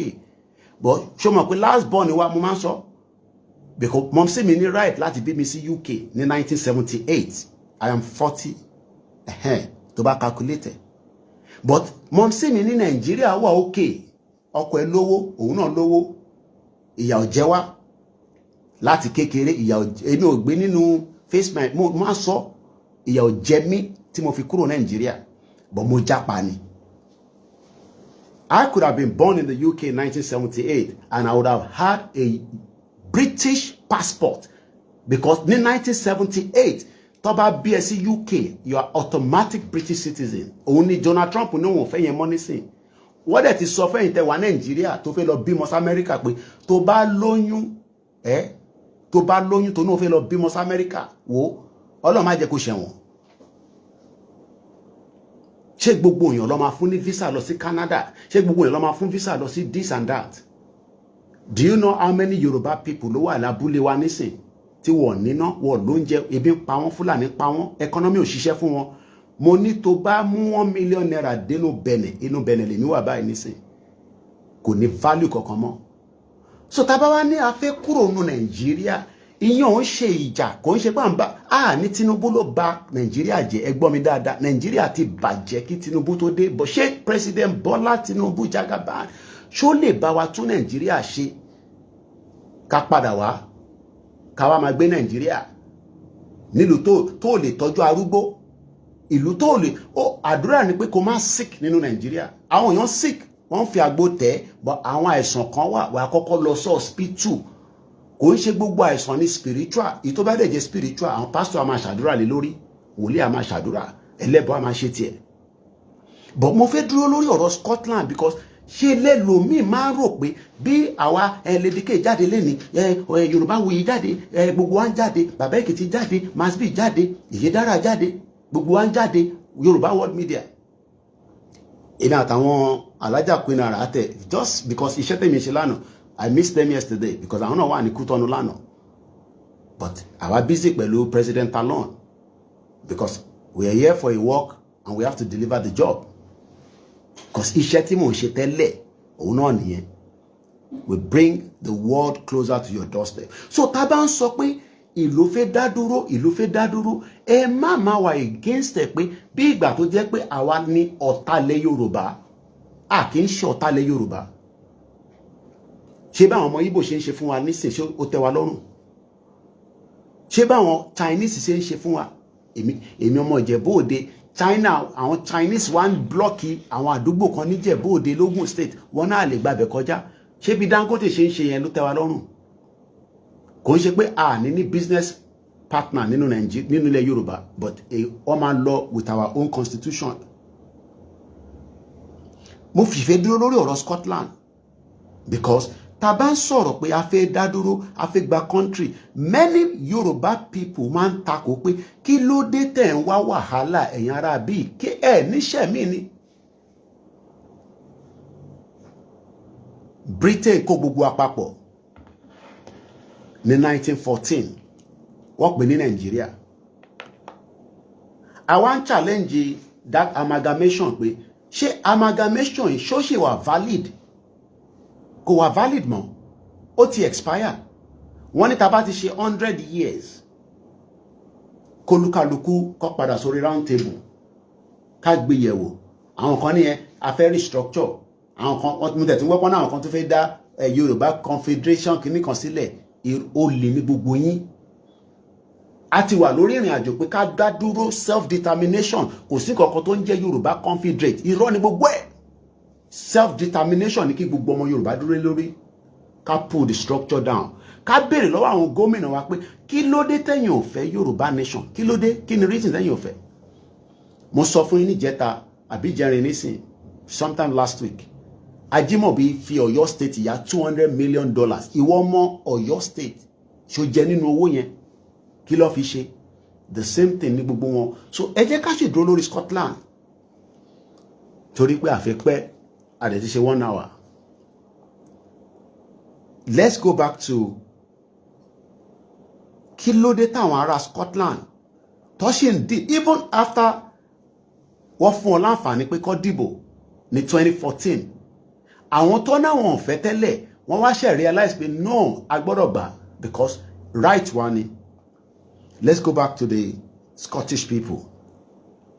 Why they want independence. And I'll go to some of their àwọn tó jẹ́ campaigners tí wọ́n. Ṣé mọ̀ pé torí pé àwọn monitor bẹ̀, but as an international journalist, mo sọ pé bíbáyìí lẹ́tí máa gbọ́ àwọn something of such. Because ibi báyìí láti máa sọ fún yín pé lótìtọ́ o kò ń ṣe àwa nìkan. Bẹ́ẹ̀ ni Chinese has been dominating lot in Ilesha, busy mining our gold. Now, in the last couple of days, let's go to the EBSCO research starters. In case tí ẹ bá rẹ̀ tó fẹ́ reference it. EBSCO, Scottish Independent. Scottish Independent refers to the political movement advocating for Scotland to become a sovereign nation, just like YSDM, Yoruba Self-Determination, under the leadership of Professor Adebanji Akitoye, advocating for Yoruba people to become a sovereign nation separated from Nigeria, just like the UK, Scotland now she feels separate from the UK. Now, it was more Yoruba. Oh, she ma béèrè lọ́wọ́ àwọn Scotland pé kí ló dé tẹ́ ṣe fẹ́ separate kúrò lára UK? Ṣara nìyí ni kí ló dé? Why don't you want to remain the same? Ó ṣe jẹ́ àwa lẹ́ ń question pé kí ló dé táwa ṣe fẹ́ kúrò ní Nigeria? Why are you not asking the Scottish people? Ṣé àwọn ọmọ Scotland yẹn ṣé ìtura àwọn ọjọ́ òyìnbó èèyàn dúdú làwa, so èèyàn dúdú lọ́lọ́run ní kó wá jẹ̀yà láyé. Ṣé ẹ̀yin ò mọ̀ pé ìran Yorùbá gan lọ́lọ́run dá, ó dá dáadáa, but àwọn ẹ̀yà tó kù wọ́n jẹ́ lọ́sẹ̀. Bàbá Akíntóyè pè mí ní ìjẹta, wọ́n ní mo wá sọ fún bàbá, mo ní mo ti ṣe program lé lórí, mo fi padà sí studio ni, wọ́n ní kí n tún ṣe padà again. Wọ́n ní ṣé mo mọ̀ pé ilẹ̀, land is spiritual. Ilẹ̀ kan ni mo ń tẹ̀ yìí, Benin Republic, spiritual ni gbogbo ilẹ̀. Spiritual ni gbogbo ilẹ̀.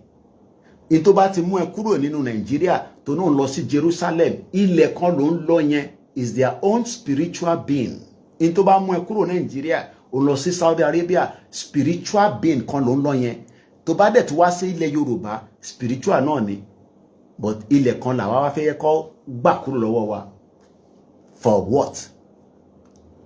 Mo fẹ́ jẹ́ kí ọ̀rọ̀ tààrọ̀ ìkó yé yín pé kò ń ṣe Yorùbá nìkan ló ń béèrè fún ẹ̀tọ́ ẹ̀ lágbàáyé. Scotland òun la ti ń kà fún yín, Scotland, torí we have many ignorant tọ́jókòó tán ní kọ̀ọ̀kan àwọn.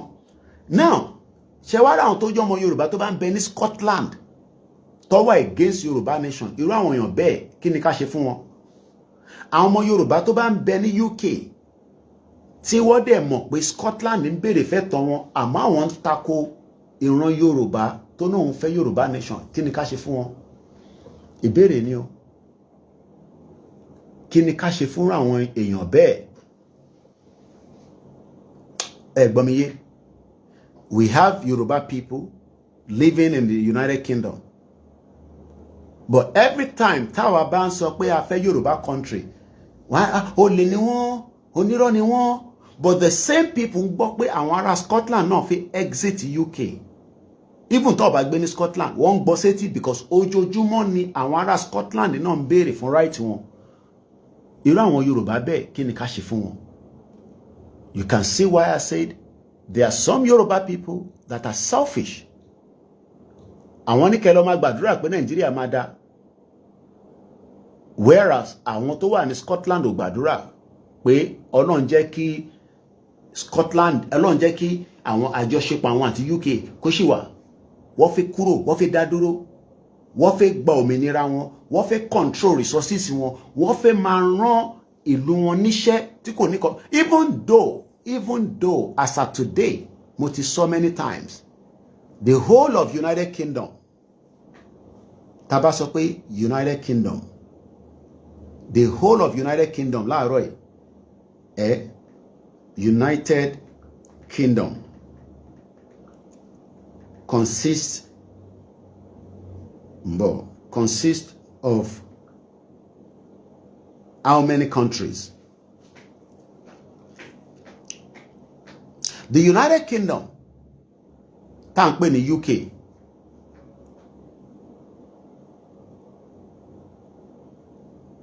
the United Kingdom consists of 4 countries: England, Scotland, Wales, and Northern Ireland.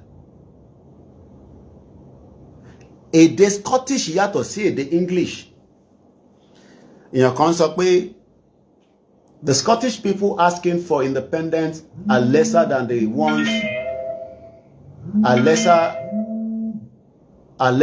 ones wanting to remain in the UK. But at least àwọn tó ń béèrè yẹn right wọn ni. Reason to ṣe, I've talked about bí ẹ ṣe wọlé ni journalist lè ń bá sọ̀rọ̀ níbí báyìí, okay? Àwọn reason to ṣe lose referendum yẹn because English people parọ́ fún wọn láti Westminster. Tó bá jẹ́ pé UK lè ń gbé o, you know exactly in tí mò ń sọ is the fact. English ló parọ́ fún wọn pé tá bá dúró sí UK together as one union, àwa ò ní exit European market. Nígbà tó di 2016, àwọn pull out.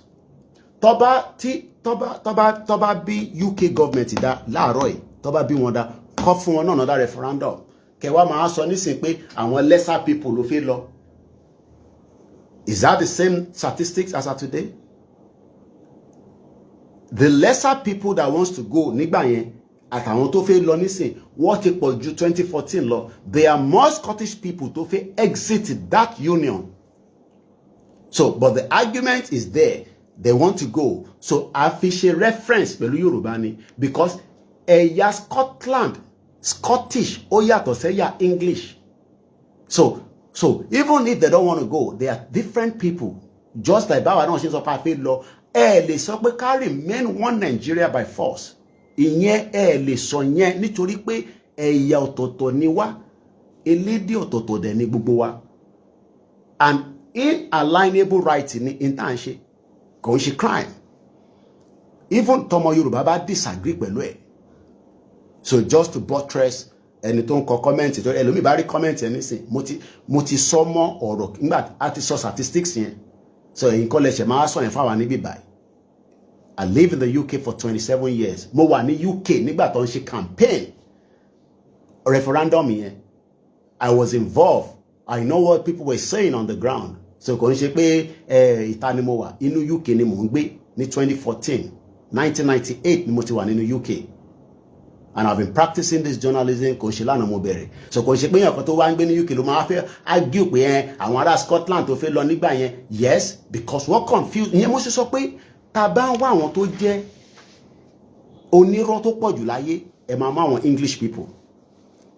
Àwọn náà lọ dá wàhálà sí wa lọ́rùn. They can never be trusted. But ẹni tó wà Nàìjíríà nísìn òyìnbó ló fẹ́ trust lórí ọ̀rọ̀ Yoruba Nation. David Lammy tó rán wá ọmọ Caribbean. David Lammy kan ló gba position nígbà kódà wọ́n mọ̀ ọmọ kan fi sí ni pé torí ó jẹ́ dúdú. Because Benny Grant ló ní slot tó wà yẹn gbà tí Benny Grant kú ní area Tottenham lọ́lọ́ mú David Lammy jáde. Ìgbà tí Labour Party wọlé ni David Lammy become the foreign secretary. Wọ́n dẹ̀ ní ọmọ iná láàrán sí iná òun lọ́rọ̀ àwọn òyìnbó. Wọ́n wá gbéyàn dúdú wá sí Nàìjíríà kó wá sọ fún ẹ̀yin ọmọ Yorùbá torí pé bí a tẹ bá ti rí ọmọ dúdú bí a tẹ bá ríyàn dúdú àbí because nígbà táwa lọ sí Downing Street ní October last year ta lọ sọ fún UK pé a fẹ́ lọ àwọn náà wá gbé David Lammy wá ní January ó lọ Nàìjíríà ó lọ South Africa ó wá ń sọ fún ẹ̀yin ọmọ Yorùbá pé after 50 years I will be 97 years old only after 50 years Nigeria tí kò mú 1 million wọ́n Benin nísìn kó ra mọ́tò mẹ́rin wọ́n ní 1988 àti gbọ́ lórí program láàárọ̀ ní 1988 bíyàn bá kó 800,000 dé Benin wà ra mọ́tò mẹ́ta. The same Nigeria yẹn ni David Lammy wá ń sọ fún èmi àtẹ̀yìn pé in the next 50 years by 2075 Nigeria will be the largest economy àbí number 5 dẹ̀ ló pè ní 29 ó sì di 2075 kò ń ṣe nísìnyí o ẹni tó máa wà láyé before then Ọlọ́run ló mọ̀ ẹni tó máa ti kú before then Ọlọ́run ló mọ̀ but ilẹ̀ tó ń jẹ́ ilẹ̀ Yorùbá ò lè kú ó máa wà níbẹ̀ ni but ṣé ká wá fi sílẹ̀ títí di 2075 bó ṣe parọ́ fún àwọn ará Scotland nìyẹn ṣe má wá sórí platform kẹ wá fi máa put information kan pé yẹn àwọn tó fẹ́ lọ ní Scotland wọ́n less and I'm sure pé irú ẹni tó ń sọ̀rọ̀ yìí nísìn kò fẹ́ Yorùbá Nation because ẹni tó bá fẹ́ Yorùbá Nation kò ní máa argue blindly pé àwọn tó fẹ́ lọ ní Scotland wọ́n less kódà bó bá jẹ́ small proportion ọmọ Yorùbá ló náà fi exit Nigeria right wọn ni wọ́n dẹ̀ gbọ́dọ̀ exercise right yẹn and that's exactly what we are doing àìrẹ̀ tí gbéjà jáde a ṣe ń fẹnu sọ̀rọ̀ ni so bíbá yóò ń ṣe ibi tí yàn kan máa fẹ́ ẹ̀ńtẹ̀ ń bá sọ̀rọ̀ orí ẹ̀ pé gan-an.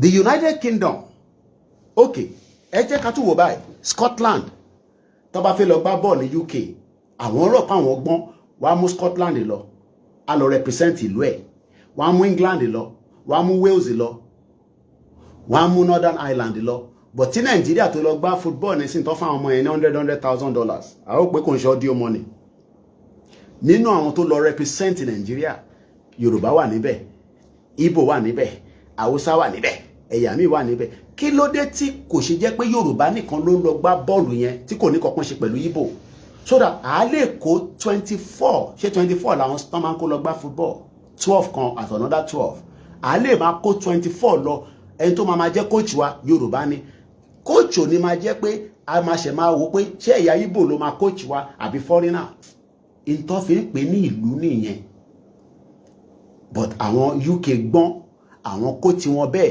even pẹ̀lú bó ṣe wà bẹ́ẹ̀ ti jẹ́ pé Scotland ń lọ gbá bọ́ọ̀lù tiẹ̀ wọ́n ní parliament tiwọn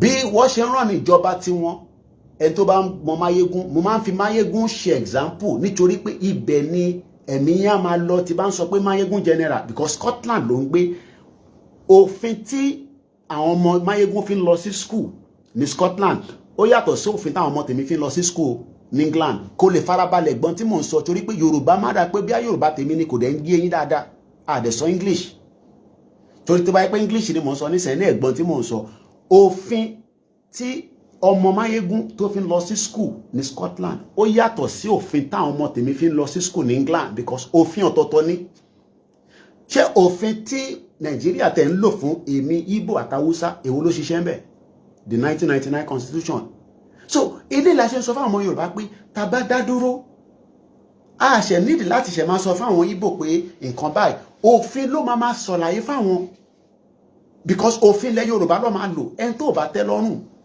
kó padà lọ sílùú ẹ̀ ẹni tó okay èmi ṣe ń fi òfin UK mo ṣe fi ń gbé láti 27 years mo ṣe máa fi òfin Nàìjíríà gbé nínú UK for 27 àwọn tó dán wò wọ́n dán tán ẹ̀wọ̀n lẹ́lòmíì máa sùn nù wọn ẹ̀wọ̀n nítorí pé òfin ìlú tó bá wà àwọn tó jẹ́ ẹ̀yà Nàìjíríà tó lọ sí ìlú míì wọ́n ṣe lo òfin yẹn òfin Nàìjíríà but at the moment tó bá ń sọ fáwọn èèyàn wọ́n máa argue blindly tàbá wà ní Nàìjíríà unity wa ìjọba àwọn leadership ni kò ní kọ ẹ jẹ́ ká lọ ẹ jẹ́ kémi àti Tinubu àtẹwọ́ kí gbogbo wa ká lọ wà nínú ilẹ̀ Yorùbá kí òfin wa gbòfin jáde kí Tinubu wá rófin bí ìyà ò ní jẹ́ nínú ilẹ̀ Yorùbá because mo mọ̀ pé òfin Nàìjíríà kò lè fìyà jẹ Tinubu lẹ́nìí òfin Nàìjíríà kò lè fìyà jẹ anybody. This is the reason why Tashin sọ pé let us go our separate ways.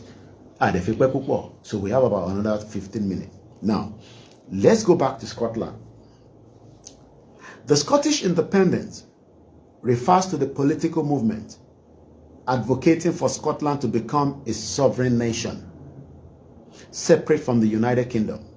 The root of this movement can be traced back to historical struggles for autonomy, notably during the 1300s. Kò ń ṣe léni láwọn ará Scotland tí ń béèrè bẹ́ẹ̀. This is the reason why táwọn kan bá jáde ní Yoruba Nation tẹ́ ń ṣe yẹn no. Lóòótọ́ ó ti ní historical tone nínú. Kò ń ṣe pé àwa la ṣe bẹ̀rẹ̀ Yoruba Nation. But we are able to move it to a different dimension tó yàtọ̀ sáwọn tó náà ti ń ṣe. Mo ní àwọn ògo ni àwọn tó náà ń ṣe Yorùbá Nation táwọn ògbọ́n nípa UNPO ní 1993 but because interest ti àwa nígbà yẹn ni pé Abiola bá di president a ṣe dáadáa fún wa àmọ́ bí a tó bá di president ó máa ṣe dáadáa but he died. But eléyìí tó jẹ́ ọmọ Yorùbá tí ó tẹ̀jẹ́ pé ẹ̀mí wa wà lára ẹ̀ ọmọ kì í ṣe di bẹ́bẹ̀rẹ̀ kágbélẹ̀kẹ̀ lọ sí di ọmọ lòmíì. What has Tinubu done for Yoruba people? Why must he wait till 2027 before he looks after Yoruba people? Buhari tọ́jú àwọn èèyàn tiẹ̀ náà. Kí ló ń ba Tinubu lẹ́rù láti tọ́jú wa? Ebi ṣe lè máa pa wá, ìyà ṣe lè máa jẹ wá. Ọmọ wa dẹ̀ ló wà níbẹ̀. Fẹ́yìn tí ẹ sọ pé ọmọ yín ni o, torí èmi kò ń ṣe bàbá mi. Olúkálùkù ló mọ bàbá ẹ̀. Tinubu kì í ṣe bàbá mi. So ṣègbó yẹ kí Tinubu tó ṣe wà níbẹ̀. Ó jẹ́ kí àjọṣepọ̀ àwa àti Benin Republic ó jẹ́ kó dán mọ́rán kó ṣí bọ́dà náà. Ó bá fẹ́ kó oúnjẹ wọlé kó oúnjẹ wọlé, ó bá fẹ́ kó mọ́tò wọlé. Ó mọ iye mọ́tò tó ń wọlé láti Niger wọnú north tó san tax. Southwest nìkan ni wọ́n fún lọ́rùn. Àwọn ò lọ fún lọ́rùn. Èmi àti ẹ náà ni ọmọ Yorùbá tá ń bẹ nínú ẹ̀. Èmi àti yín náà ni lọ́n fún lọ́rùn. Lọ́n fìyà jẹ. Tó jẹ́ kí Tinubu tún máa fìyà jẹ wá ká dúró kó ṣe lè tọ́ kó wá padà lọ kó wá ṣe wá tọ́jú wa ta ló guarantee kó lè tọ́jú wa tó bá dé after 2027. The political landscape shifted significantly in 1707. Ní 1707 ẹ máa mú àwọn déètì yẹn kò sí nǹkan kan tó ń jẹ́ Nàìjíríà. We had the Oyo Empire, we had the Jebu Kingdom, we had this kingdom, Benin Kingdom. Olúkálùkù ló ń ṣèjọba rẹ̀ until táwọn colonial dé àwọn òyìnbó yìí tó wá rí pé ilé ayé tẹ̀yìn gbé níbí báyìí ó dájú tiwa lọ́ọ̀lọ́hùn wọ́n mú gbogbo ẹ̀ wọ́n dàrú léni nísìn ẹ̀rù bí gbogbo ẹ̀ ṣe rí. The political landscape shifted significantly in 1707 with the Act of Union. 1707 ni wàhálà dé báwọn náà. With the Act of the Union which merge. Tó bá ní merge, wọ́n mú nǹkan pine, wọ́n join it together. Just like bó ṣe ṣe fáwa náà ní 1914. Pine. Ẹ̀mú ẹ̀yà tí ó ń progress. Ẹ̀mú ẹ̀yà tó ní làákàyè. Ẹ̀mú ẹ̀yà tí ọba Elédùmarè tó dá dáadáa sí ilẹ̀ Oòduà. Tó ń sọ èdè tó ń sọ èyí tó dánmọ́rán. wọ́n wá join ẹ̀ máwọn ẹ̀yà tó kù náwọn ẹ̀yà tó kù ò dá o but join papọ̀ mọ́ wọn yẹn kò lè jẹ́ kí a ṣoríire nínú Nàìjíríà kò sí èpè kankan nínú yẹn àti ṣoríire wa máa le ó máa difficult because kì í ṣe lédè kan náà kì í ṣe ẹlẹ́yà kan náà ọ̀tọ̀ọ̀tọ̀ ni wá lè ibo ń gbé ní ibo bàbá ibo kan tajú nígbà tó wá ṣe business ó máa wá sí ṣọ́ọ̀pù mi ìyẹn ò mean anything Koiki àwọn ibo tó wá bá ìyẹn ò mean anything ibo ń gbé ní Germany ibo ń gbé ní America ibo wà ní anywhere Yorùbá wà anywhere Hausa wà anywhere àní ká gba ìlú wa ká operate as an independent country ẹni tó bá fẹ́ gbé pẹ̀lú wa operate according to our rules and laws ìtàn sọ nìyẹn ìyàn mi pa máa lé wọn kúrò ètò àìmọye àwọn tó ti kúrò ní Africa ní Europe nísìn do you know that there are many Americans now that are tracing their route back to Africa many of them ó láwọn kan tí mo rí recently wọ́n pè gẹ́ ọ̀kan ní ṣé Sierra lẹ́ ń pè she was able to find her route back to Benin Republic àti many of them like that. Let me quickly give you the update torí o lè má gbọ́rí mo kẹ́yìn tẹ́ ń wọ́ wa gẹ́yìn lélẹ̀. That's a picture. US Grammy winner Sierra becomes citizen of Benin under the new slavery descendant law. Mo kí ẹ TJ baba. Ṣé mo kí ẹ Fuland Quadroti. Kí ni ṣe àwa Yorùbá náà kí ló ń ṣe wá especially àwa tá wà labroad. Sierra wà ní Benin bí ṣe bá ń sọ̀rọ̀ báyìí àrílànà. Ọ̀pọ̀ bẹ́ẹ̀ o òun ni mo kò sì rántí ọ̀pọ̀ tó ti fún ní city kò dẹ̀ ń ṣe lé nìkan mo tún rí táwọn kan náà tún gba citizenship Angola gba sí. Do you know that the more tá bá wà nínú Nàìjíríà àwọn tó fẹ́ gba citizenship wa àwa ni wá náà ṣe diplomatic passport ìwọ wá ń forí fagbọ́ ó ní ṣé máa fi lè gba visa ṣọ́ ni kò fi gba visa ni ṣìgbà dání sọ́wọ́ láti fi indicate pọ̀ ọmọ Yorùbá nìyẹn. tó bá ní Nigerian passport tí wọ́n ní kó má lo Nigerian passport ẹ mọ́ ni ṣe má lo Nigerian passport ẹ but eléyìí indicate pé ọmọ Yorùbá ni wá àwọn kan wá citizenship ìlú míì ìwọ̀n condemn ọmọ Yorùbá fẹ́ ṣe diplomatic passport ó fẹ́ ṣe standard identification ìyẹn ló ń bá jà. That shows the world is moving. Ojú ẹ̀ nílé ìhun lẹ́wọ̀ yìí beautiful Sierra ó ti di Benin citizenship ó ti fún ní citizenship ó wà pẹ̀lú tà lọ́n lánàá táwa tá à ń ríra wọn lánàá níbi tí wọ́n ti ń ṣe independent wọn. kí ni ìyẹn tó bá ní ìwé tá a kà sometimes bóyá òdì la máa ń kàwé sí ni o àti gba PhD àti gba masters àwa fi ń ṣerú nínú Nàìjíríà. US Grammy winner Sierra becomes citizen. Ṣebí nǹkan táwa náà fẹ́ nìyẹn afẹ́ di èmi nísìn mo question citizenship mi pẹ̀lú Nàìjíríà every time tí bá travel because I realize that this is not my true identity. But kò lè yé wọ nígbà tó kúrò ní Nàìjíríà. Let's read quickly. US singer Sierra has become one of the first public figures to be granted citizenship of Benin Republic. Ìlú tí mo wà ló ń pè ní Benin. A ṣì wà ní Kútọ́nù báyìí. Ọmọ Yorùbá ó fẹ́ kú fún Nàìjíríà. Where ẹni tó lówó tó lé fọ̀n tó lé kan náà ó ń wá rúùtẹ̀. Inú ń bí pé kò mọ bí tí àwọn rúùtù òun wà. Ó wá padà rí rúùtẹ̀. Ó wà ní parade ground lánàá. Ó sì wà ní Benin kò tí kúrò ní Benin. Ìwọ torí pé ẹlòmíràn tí gba citizenship America ó tún bínú pàwà Yorùbá ta fẹ́ dá dúró ó ń bàjà. Ní kó yọ citizenship lú tó bá wà kúrò ní kó denounce. Èmi ò lè sọ pé torí pé mo ti gbé ní UK nísìn kí wọ́n á denounce status mi ní UK. No, my status remain my status. But I am proving to the UK now that I am also an indigenous citizen of a Yoruba country that is still part of Nigeria, but hopefully tabati back declaration tiwa, I can now say at the country. Ìyẹn ni wọ́n ṣe sọ sínú affidavit yẹn mo kà lé nǹkan fún yín. It says there, I am proud ni. so tó bá ní kó lọ gba eléyìí tó bá ní ó fẹ́ gbà kò ń ṣe dandan náà kò ń ṣe compulsory kò ń ṣe everybody ló ní kó gbà but àwa tá gbà a fẹ́ fi prove fáwọn ìlú tá wà àti ìlú tá bá fẹ́ lọ pé we are citizens ìyẹn stop status me now many Nigerians still carry their Nigerian passport. I have a Nigerian passport could mean anything but I still have my status in the UK. Many Nigerians have American passport and they still have their Nigerian passport.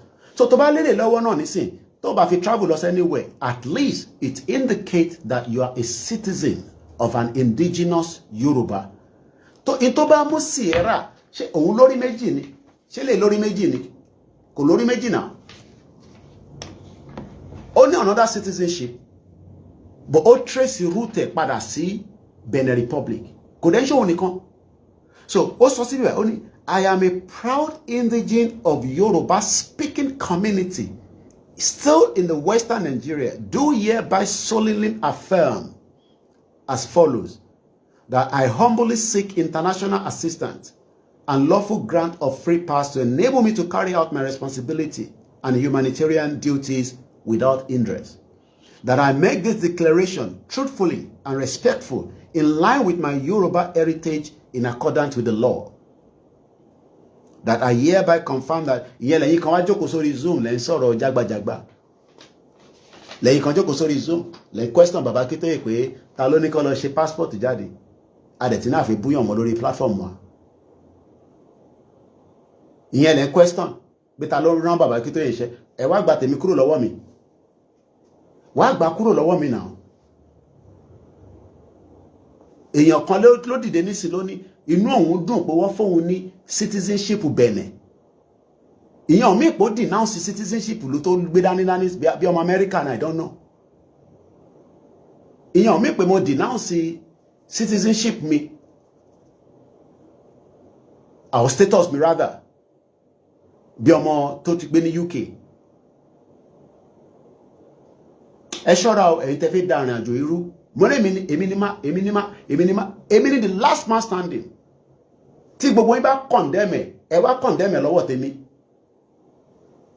èèyàn jókòó nísìn ó wá sí ìlú yìí nísìn ó nínú òun dùn ara òun yọ̀ máwọn ará Benin kò wo bí Benin ṣe rí ṣé Benin dàbí Amẹ́ríkà ni at least ó sì sàn ju Nàìjíríà lọ ìlú la wà nísìn arìnmọ́jú ni àyà mi ò já àárọ̀ ìláṣẹ wọlé arìnmọ́jú ni adẹ̀sí máa wà nílùú yìí ká tó check out níjọ́ Monday ìyẹn ni wọ́n wá jókòó sí bíbá ẹ jókòó sórí Zoom mo sọ fún yín pé sórí Zoom láti máa gba Yoruba Nation ni tabat launch Yoruba airline ẹ̀yin tẹ́ bá máa wọ̀ kẹwọ̀ ìwọ tó bá fi wọ̀ kó máa wọ̀ wá gbà kúrò lọ́wọ́ mi wá gbà tèmi kúrò lọ́wọ́ mi kódà bí mo lò lásán for the fact that kó ti wà lọ́wọ́ mi yẹn it means a lot ṣé mo ń ṣọmọ Yorùbá ni oh ká lọ bí Donald Trump pàfẹ́ gba àfẹ́ ṣe Yorùbá passport so kí n jẹ́ kó lọ bí Kistama ṣé mo mọ Kistama rí ṣé Yorùbá ní Kistama bàbá Akíntóyè ní ẹ lọ issue passport fẹ́ tó bá fẹ́ ẹni tó bá lè afford ṣé gbogbo èèyàn ló ní Nigerian passport ṣé gbogbo èèyàn ló ní American passport àìmọye àwọn ọmọ America tó wà l'America tó travel America has more than 50+ states wọ́n tí lọ gbogbo state wọn máa náà wọ́n travel ọmọ America kì í travel so they don't have a passport wọ́n kàn máa ní driver license or identification it is an ID lásán ni even if it's just an ID tó bá lè fi travel kí ni ẹ̀ mean anything fi Nigerian passport ẹ̀ ṣì máa fi travel now tìbọn ní Nigerian passport bí wọ́n ṣe ní Nigerian passport èmi náà ní Nigerian passport má fi Nigerian passport ẹ̀ travel now but at least I can still prove that I am an indigenous Omo Yoruba. That alone is more than enough for me. Even if it's just to prove that. Law wo ló guide. Law wo ló sọ fún Britain kó wá kó gbogbo àpapọ̀. Òfin wo ló sọ fún Britain pé kó join ní àtàwọn ọmọ Igbo àtàwọn ìyà tó kù papọ̀ ní 1914. Ta ló béèrè lọ́wọ́ ẹ̀? Ta ni wọ́n ṣe consultation pẹ̀lú?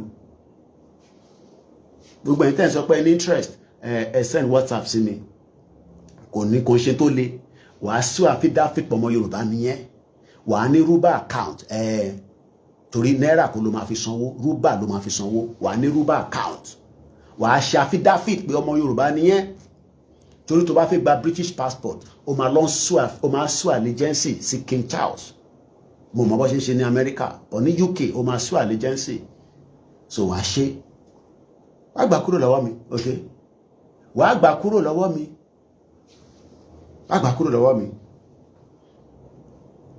Yoruba Statutory Declaration, the bearer name identity declare indigenous Yoruba person. Kilo, what more can you say?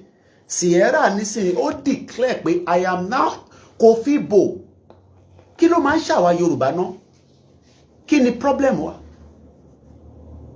Kí ló ń bà wá lẹ́rù? What is our problem? Àwa máa náà àwa la kàwé jù. Kí ló ń bà wá lẹ́rù? Kí ló ń bà wá lẹ́rù? Why are we scared? Why are we scared? Eléyìí you have started again. Ọmọ Fúlàní ni o, kò ń ṣe ọmọ Yorùbá o. Ìgbà tó máa bí ìyẹ́ Yorùbá ni, bàbá ẹ̀ Fúlàní ni o. Tẹ́ bá ti rí wọn bẹ́ẹ̀ yẹn. Ọ̀pọ̀. Kí ló ń bà wá lẹ́rù? Oh, ká lọ. American sọ fún Russia nísìnyí pé òun ti ní kó lọ gbé submarine méjì sẹ́gbẹ̀ẹ́ Russia. Ó ti gbọ́. Donald Trump ti sọ̀rọ̀ lánàá. Ibẹ̀ lẹ́yìn wà. Ogun lọ káàkiri lágbàáyé ibi tẹ́ ẹ̀ bá ti fẹ́ peace ogun lẹ́ wá nìyẹn. Ó ti sọ Donald Trump ti sọ̀rọ̀ lánàá. Ó gbọ́. Ó ti sọ̀rọ̀. Very scared people. So kémi ṣe lọ máa sọ fún British pé a fẹ́ ṣe passport. Kí ni kàn àti British tó fìyà jẹ mí for 15 years tó fún mi níwèé. So àwọn ọmọ pé Commonwealth citizen ni mí tó fi fún mi níwèé. For 15 years tí mo fi ń bá wọn fa wàhálà tá ń lọ sí court tá ń bọ̀ tí mo ní ẹ fún mi níwèé. No, ta ní ká lọ bèrè lọ́wọ́ ẹ̀ pa fi ṣe passport. Ó yá mò ń bí ẹ̀yin tẹ́ sọ pé ta ló rán wọn ṣe kọ́ lọ yín ṣe passport. No, ta ní ká lọ bèrè lọ́wọ́ ẹ̀ ta la máa lọ kọ́kọ́ confirm ká lọ bá Tinubu ká lọ bèrè lọ́wọ́ Tinubu nígbà tí Tinubu sá lọ tó wọ̀ ọ̀nà exile kò claim asylum. Mo ń bèrè lọ́wọ́ yín ni o. Ṣé Tinubu ò claim asylum? Ẹ wá gba tèmi kúrò lọ́wọ́ mi. Okay, ẹ wá gbà lọ́wọ́ mi. Ààrẹ tí náà fẹ́ búyàn mọ́ lórí platform wa. Kódà kó má wúlò lọ sẹ́ni country ó sì wà lọ́wọ́ wa. Àìmọye nǹkan tẹ́ rà tó ṣe gbogbo nǹkan tẹ́ nílé ló wúlò fún yín. Gbogbo nǹkan tó wà nínú ilé ló wúlò. Àìmọye pàǹtí tẹ́lòmíì kó sínú ilé tó wúlò. Pàǹtí lásán. Wọ́n wá ní kó mú nǹkan tó lè jẹ́ pé inú àtẹ̀ máa dùn pọ́mọ Yorùbá nìyẹn ó wá ń complain. Ṣé má ló tẹ́lẹ̀ Yorùbá gbé travel má ló Nigerian passport ẹ̀ náà. Fi Nigerian passport ẹ̀ fi travel. Tó lè Yorùbá gbé travel fi Nigerian passport ẹ̀ travel. Èmi náà fi Nigerian passport mi travel. Mo dẹ̀ ń fi status mi because mo ní status ní UK. Status ni. Ó kọ́ lè pàgìrì ó rò pé máa kọ́ pàgìrì wọ London mo ní di visa favour UK but ìwọ tó mọ̀ pé eléyìí ò lè gbé travel. Wàá ṣe kí ni òun lélẹ̀ backside lélẹ̀ UNPO lọ́kọ̀ sí lára lẹ́yìn Unrepresented Nations and Peoples Organization UNPO táwa ṣe register ní 2019 àwọn kẹnsaro wíwá wọ́n ti register ní 1993 ìwọ tó ń já pété tapatapata pitipiti ṣebí 1995 làbájá pa kẹnsaro wíwá 1993 ni Ògoni ti register sí abẹ́ UNPO pé wọ́n ń jà fẹ́tọ́ wọn pé àwọn ṣẹ́ẹ̀lì wọ́n da wọ́n gbogbo ìlú wọn pátá wọ́n ti sọ di ibi tí wọ́n lè pẹja. So why are people like this? Mo sọ fún yín pé kò ń ṣe gbogbo èèyàn ló fẹ́ Yorùbá nation no. Wicked people especially àwọn tó Sierra lélẹ̀ òun lélẹ̀ ìnà ọgbọ́n là ń rí. Kí ló dé tí Sierra ṣe gba Benin citizenship? Ẹ má send number sórí comment section mo ní mo so ẹni tó bá fẹ́ reach out sí mi lẹ́yìn bọ̀ kò ní kankan tó kò sí secrecy kankan níbẹ̀. Wàá lọ swear ó máa ṣàfídáfìtì ni kò ń ṣe pé kí ni wàá lọ court wàá lọ sílé ẹjọ́ wàá lọ sọ pé ọmọ Yorùbá nìyẹn wàá lọ ṣàfídáfìtì tèmi lélẹ̀ èmi náà ti ṣe tèmi wàá kọ́kọ́ lọ ṣàfídáfìtì. So okay wọ́n tó ní òun ṣe Yorùbá nation ó wá náà fẹ́ passport so Yorùbá nation ló wá náà ṣe ó fẹ́ ní ṣe Yorùbá nation ẹ fẹ́ ní ṣe Yorùbá nation mo ní èmi ni máa yọ Nàìjíríà kúrò lẹ́mìí wàá lọ ṣàfídáfìt wàá fílì form diplomatic yẹn wọ́n ti ní kò ń ṣe gbogbo èèyàn ló máa gba diplomatic But standard identification, yes, bàbá ti ní kó issue of everybody. No. Ká lọ bèrè lọ́wọ́ àwọn ọba pé a fi ṣe passport o, kábíyèsí o, àwa Yorùbá fi ṣe passport o. Tí àwọn bá sì endorse wa. Okay, tó bá jẹ́ pé òyìnbó ló ń sọ pé Yorùbá passport inú yẹn á dùn. Tí ló já wa dúdú. Ẹlòmíì bèrè, who collect our data? Data yìí tó wà lórí Facebook ta ló ń collate? Data yìí tẹ́ fi register sí Gmail ta ló collate? Ma béèrè òfò ìbéèrè nonsense and jagbajantes. Data yìí tí British kó lọ, gbogbo data yìí tó kó lọ láti jọ́ tó ti jí gbogbo data wa, níbo ló kó sí? Ṣé rò pé Britain ò mọ bí ọ̀rọ̀ Nàìjíríà ṣe jẹ́ ni? Wọ́n mọ̀ náà. Gbogbo data wa tó wà lọ́wọ́ Britain, ẹni kọ́ release àìmọye information tá à ń béèrè lọ́wọ́ wọn. Because lè máa sọ gbogbo ẹ̀ lórí social media. Under freedom of information, I have requested for many things from the UK government that they refuse to give me. Many things I have asked them to give me. What refuse? Each time you ask them, one for confidential reason, we cannot release that data to you. I want you to release it for me. One more kutaba release it for me. Gẹ́gẹ́dẹ́ máa gbiná. I'll keep that to myself for now. Èyí tí mo béèrè tó recent, òun ni ìtàn pè lórí adé kò ń ṣorí olókun. Tí tó wà lọ́wọ́ Metropolitan Police. I made a request for it. Kini, a stolen one of it is with the Metropolitan Police. Ó wà lọ́wọ́ ọlọ́pàá ní UK. Under freedom of information, I wrote them. Wọ́n reply me. Wọ́n náà wọ́n lè fún mi ní gbogbo information tí mo need yẹn. Why? One was stolen. Wọ́n jí kan lára kìíní. Nígbà tó jí, end up in UK. Láti ṣe Netherlands àbíbo ni. It was stolen and end up in the UK. So some of you don't know what the British has done. Àti náà bá Fúlàní sọ̀rọ̀ níbí báyìí.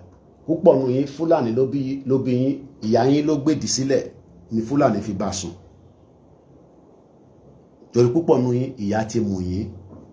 You are wasting your time. Ṣé time ẹni? Ìbí mi money time mi.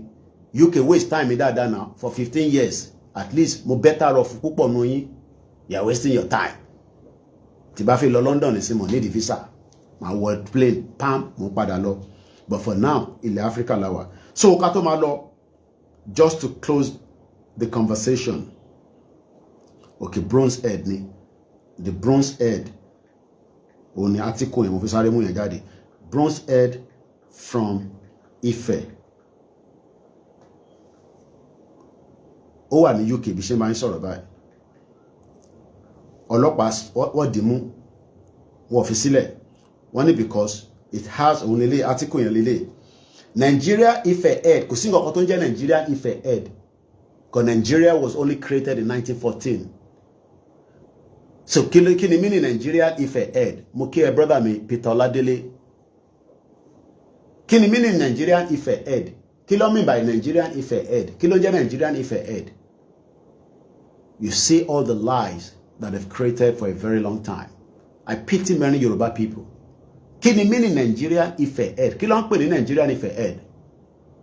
No. Okay, jẹ́ ká fi Yoruba Nation sílẹ̀. Kí ni meaning Nigerian Ife head? Nigeria Ife head.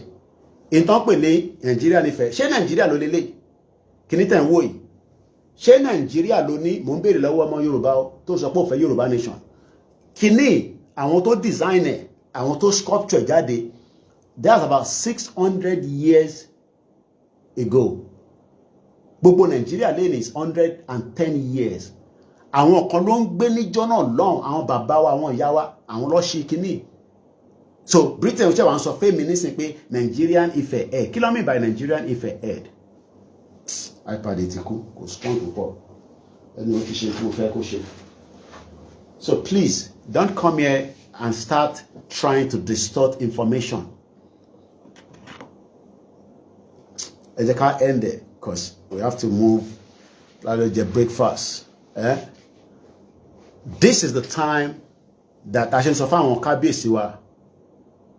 Báwo ló ṣe máa gbé nǹkan wọ́n jí orí aládé kò sí bàbá Akíntóyè ní kò sí nǹkan tó ń jẹ́ orí olókun. German tó wá ní ayé ìgbà yẹn òun ló padà lọ ló lọ kọ orí olókun pé bàbá ní orí aládé ni kò sí nǹkan tó ń jẹ́ orí olókun.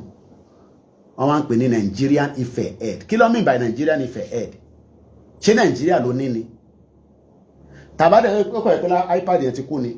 Tàbá padà wá ká átíkù yẹn. Wọ́n padà sọ síbẹ̀ pé from the southwest part of Nigeria. But nígbà tó máa kọ́kọ́ ṣe átíkù yẹn, because an average òyìnbó nísìn tó bá rí átíkù yẹn ní Nigerian Ife head. Àwọn pẹ̀ ó sọ fún Koiki pé kò sí nǹkan tó ń jẹ́ Yorùbá people. Kí ni wọ́n mean pé Nigerian Ife head? Kí ni wọ́n mean pé Nigerian Ife head? So fún gbogbo èèyàn wa àṣeyọrí la máa ṣe àníṣàṣetì. Adélẹ̀ lè rí ẹ tó ń béèrè pé page mélòó ni passport yẹn kìnnìkan mi ṣàmọ̀ pé ó pọ̀ booklet yẹn pọ̀ dáadáa. Wọ́n ní kó má gba Nigerian passport. Èmi náà ní Nigerian passport èmi. Èmi náà ní Nigerian passport èmi. Àwọn tó ní British passport ní British passport. Àwa tá ní British passport ní British passport. Mo máa sọ pé kò jẹ́ gbogbo ẹ̀ ló ní British passport. Ọ̀rọ̀ migration mo ti ní time. Ìjọ tí bá jókòó tí bá ṣe program lórí ọ̀rọ̀ migration kódà inú àmàdùn pó fẹ́ lọ sí UK torí èmi ò ní sọ fún yín pé kẹ́ má lọ UK o. Èmi ò sẹ́rẹ́ round the mind don't go to bó bá wọn kó lọ UK bó bá wọn lọ America problem tiẹ̀ nìyẹn. In táwa fẹ́ ni pé a fẹ́ padà sílẹ̀ ilẹ̀ bàbá wa spiritual land wa tó ń pè ní ilẹ̀ Oòduà. Bó bá wọn kó lọ anywhere right ẹni kò sẹ́ni kankan tó máa dì ẹ́ mú má jẹ́ kẹ́ni kankan parọ́ fún ẹ lórí social media má lọ America àwọn tó bá ń sọ bẹ́ẹ̀ èèyàn dáadáa ni wọ́n kì í má sọ nǹkan mi torí àti náà fi máa búyàn mọ́ lórí platform wa. Bó bá wọn kó lọ America kó lọ UK wo Peter Ọládélé nìyẹn ó ń dúró kí bàbá Akíntóyè kó á declare Yorùbá nation kó máa bọ̀ ń lé ìwọ tó bá fẹ́ lọ báyìí máa lọ. 27 years lèmi fi gbé ní UK 27 years nínú 27 years mo bá British fa wàhálà for 15 years kí n tó gbàwé mi kò ṣe pé mo mọ̀nà mi ta lè fi gbà mo lè fẹ́ yàwó mo lè fẹ́ òyìnbó kí n sáré fẹ́ yàwó kí n ṣe marriage kí n ṣe gbogbo ẹ̀ but mo go through the normal due process. Wọ́n dẹ̀ fi fojú mi wọn máa bó kó tó fún mi ní ìwé yẹn ọmọ bá pè ní 15 years kíyàn wọnú ìlú kan kó má lè jáde fún 15 years máa lọ bye bye bọ̀ gbàdúrà pé nígbà tó ń lọ wà ní bí age tèmi tí nígbà tí máa dé UK mo ti pé 24 bí ṣe ṣetán l'Abẹ́òkúta grammar school ní 1995 mo travel ní 1998 ṣe owó difference yẹn ọmọ 1978 ni mí so ìwọ tó fẹ́ lọ sí UK ní America yẹn ṣáà make sure pé ó wà ní bí age Koiki má lọ ní age tó bá lọ ní age tó ti dàgbà yẹn wọ́n ló mọ tójú ẹ̀ máa rí lọ́hùn so kó wá multiply tí ẹ lè má pẹ́ tó tèmi o àdúrà pé kó má pẹ́ tó tòbí ni mi náà gbà fún ẹ o. Grandma wa kan wà ní UK níjọ́ tó pè mí pé àwọn ò níwèé ẹjẹ́ ìfilẹ̀ bẹ́ẹ̀ níjọ́ tí màmá yẹn pè pé àwọn ò níwèé tí bá ní grandma kó lè mọ̀ pé kò ń ṣe 70 years old ni mò ń sọ ìyá tó ti fẹ́ wọ 80 máa lọ ọ̀rọ̀ immigration kan mo wá sọ níbí báyìí so mo kí gbogbo èèyàn wa how will people in you just to tell us how many pages kí lẹ fẹ́ fi pages ṣe kí lẹ fẹ́ fi béèrè pages kí lẹ fẹ́ fi pages yẹn ṣe kí lẹ fẹ́ no pages tẹ́ ń béèrè yẹn kí lẹ fẹ́ fi ṣe tẹ́ ń béèrè how many pages kí lẹ fẹ́ fi ṣe ẹ béèrè how many pages kí lẹ fẹ́ fi pages yẹn ṣe ẹ ti bí mi mo dá yín lóhùn ẹ tún béèrè kí lẹ fẹ́ fi pages yẹn ṣe ẹ béèrè question so lórí ká tó máa lọ èèyàn wa sórí self determination kò ń ṣe crime ẹ̀yin tẹ́ bá ń gbé ní UK ẹ reach out sí mi ẹ gbogbo ilẹ̀ ní nọ́mbà mi public ní nọ́mbà mi ò ń ṣe hidden ẹ pè mí sórí self determination tá à ń béèrè fún òun náà làwọn Scotland ń béèrè fún in tó bá mú ara Scotland lè sọ pé àwọn fẹ́ àwa náà gbọ́dọ̀ sọ pé a fẹ́ in tá dẹ̀ ń béèrè fún kò tako Tinubu kọ́ ló bà Nàìjíríà jẹ́ àjókòó síbi bàkà ní Tinubu ló bà Nàìjíríà jẹ́ bọ́ ṣé Tinubu lè tún Nàìjíríà ṣe tó máa fi lọ after 2031 tó bá tún ṣe another 4 years mo kí ìyàwó Àjọkẹ́ Bọ́dúnrìn they want to use it to rap about grammar. So just before we go, because mo fẹ́ kó ju 2 hours lọ, I have 20 minutes. Mo kí gbogbo èèyàn wa. Like I said, I will do my presentation. Kò sí jàgbàjàgbà, kò sí ariwo púpọ̀ mọ́. Tó bá fẹ́ gbọ́ kó gbọ́, tó bá gbọ́ kó má gbọ́. Sierra ó lówó lọ́wọ́, ebi ò pa, ìyà ò jẹ, ó wà okay.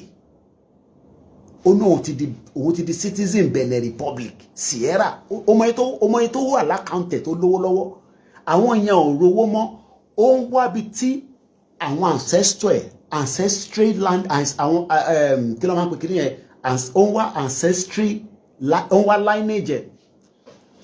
Tabadẹ̀ gbalẹ̀ Yorùbá la máa lè ṣe nǹkan tó pọ̀ tó máa reflect mọ́ ìran wa. Tabá sì wà nínú Nàìjíríà wọ́n máa ṣe bọ̀ kò lè dàbí. Mo ti padà dé mo wà ní Africa. Mo wà ní Benin báyìí à ń ṣe independence.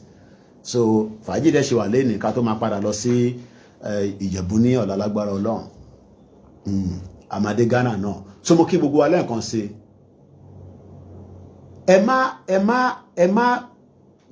sọ pé kò lè bọ́ sí. Ó dìgbà tá bá lọ bá jọ sọ̀rọ̀, tá bá lọ bá dì sọ̀rọ̀. No. Nígbà tí àwọn bàbá ó lọ́wọ́ ní 1957-58 tó lọ sí London tó sọ pé kọ́ àwọn òyìnbó. Èmi ò tẹ́ mọ̀ pé Benin gba independent before Nigeria. Mo ṣe mọ̀ lánàá ni because August làwọn gba tiwọn, Nigeria gba tiẹ̀ l'October. So can you imagine? Nígbà tó ń béèrè fún independent yẹn àwọn ìlú yìí ṣé gbogbo yẹn ló máa ná àwọn fẹ́? Kò ṣe gbogbo yàn. Ojú ti là ju ti tẹ́lẹ̀ lọ. Information ti wà níta. Ìwọ ló kù sí lọ́wọ́ tó bá fẹ́ defend Nigeria. Kò sẹ́ni kó máa defend Nigeria. Defend Nigeria, but àwa máa defend ilẹ̀ Yorùbá, and that is what we're going to do. So as we leave you this morning, we have tons of videos, tons of information that we will put out later on. Torí pé internet amújáde, you know, wọ́n ní mo ti láti slow down because bí ṣe ń lò gbàràgbàràgbàrà wọ́n ní ọ̀gá internet yìí máa tán kẹ́ tó kúrò ní bíbá yìí, you know, and it has cost me a lot, you know, to buy because I said to ra internet Benin and internet Benin yàtọ̀ sí ti different African countries. So you know all these, so I had to quickly just upload some of the videos there and there. But tá bá ti padà sí homeland, I lè ṣe a lot of full broadcast. I had to gbé Bishop Adesina wá. Ṣẹ̀rẹ́ yìí tí ẹ jókòó tẹ́ sọ pé Bishop Adesina sọ fún mi lánàá kan béèrè pé ṣé passport ló kàn. Ìwọ tó wà lórí TikTok sórí ìwúlò wọn yẹn ṣe ti rí dáadáa. Èyí tẹ́ ń béèrè pé ṣé passport ló kàn. In tó bá wùn wá ló kàn as long as tá bá ti gbébọn jáde. Gbébọn jáde nísìn. Àbí orí ìbọn lọ́wọ́ mi. Ó ṣáà rí ìbọn lọ́wọ́ mi. So in tó ti rí ìbọn lọ́wọ́ mi yẹn tó yẹ pé passport lórí. Kí ló wá fún ẹ ní kí ló fún ọ ní concern. Kò ń ṣe dandan ní kó gbà tó bá fẹ́. Keep Nigerian passport ẹ. Èmi náà ní Nigerian passport èmi. Kò ní wúlò. Ọmọ tó wúlò fún mi tí mo fi ń travel. Kò ń ṣe pé nǹkan kan ju Nigerian passport. No, Nigerian passport kò ní value. Status UK mi òun ló ń gbé mi lọ sí àwọn ìlú tí UK ní mo lè lọ. Àwọn ìlú tí wọ́n ní mo lè lọ. Àwọn ìlú kan wà ní UK náà tó bá fẹ́ travel nísìn. O máa gba visa fáwọn tó ní British passport. Máa sọ fún kò ń ṣe gbogbo ẹni tó ń gbé ní UK ló ní British passport. Mo mọ̀ nípa America. I live in the UK. So tó bá rò pé gbogbo àwọn tó ń rí ní UK oríṣiríṣi ìwé dẹ̀ ló wà ní UK o. Ọ̀rọ̀ immigration kan mo kàn sọ fún ẹ torí pé tó bá dọjọ́ iwájú gbogbo ẹ̀ náà bó ṣe máa rí nílẹ̀ Yorùbá nìyẹn. Oríṣiríṣi ìwé lọ fáwọn èèyàn ní UK. Àwọn ìwé kan wà ní student visa. Student visa yẹn o lè fi compare mi o. Bó bá wù mí nísìn mo bá wà l'Africa fún 3 months. Problem tèmi nìyẹn. Mo ní di visa tí bá máa padà lọ kì í ní return ticket. Bó bá wù mí mo lè ra one way ticket wá sísàlẹ̀. Ìwọ nísìn tó bá gba visa nísìn wọ́n expect pé kò ní return visa. Yes, tó bá ní return visa tó bá dé London tí immigration bá béèrè pé where is your return visa or bí immigration dá kó bí èmi nísìn pé kí ni return visa mi no kí ló fẹ́ máa bí mi fún return visa mi.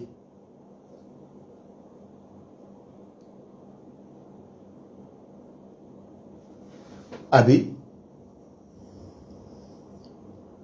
ń bọ̀ kò ṣe gbogbo ìlú gbọ́dọ̀ wà lórí platform ẹni tó bá yọ mí lẹ́nu máa block yín torí èmi ti sọ pé mo ní bu yín mọ́ bó tó bá yọ mí lẹ́nu máa block ẹ̀ tí bá ti block ẹ̀ orí wo mọ́ nìyẹn torí eléyìí nísìn òun ló ẹran tó ń bi mí látẹ̀kọ́ pé pages mélòó ni ó wá tó wá ń sọ̀rọ̀ nísìn mo ti block ẹ̀ kò ní rí wo mọ́ nísìn ó ṣètò wá ń bi mí pé mo ṣètò wá rí nísìn ó ṣètò wá ní so diary ni passport yìí ó ṣe wá tóbi bí ìwé tí a fi ń rápẹ̀ bàbá ẹ̀ mo ti block ẹ̀ kò ní rí wo mọ́ nísìn tó bá join pẹ̀lú another account tí bá tún rí máa block ẹ̀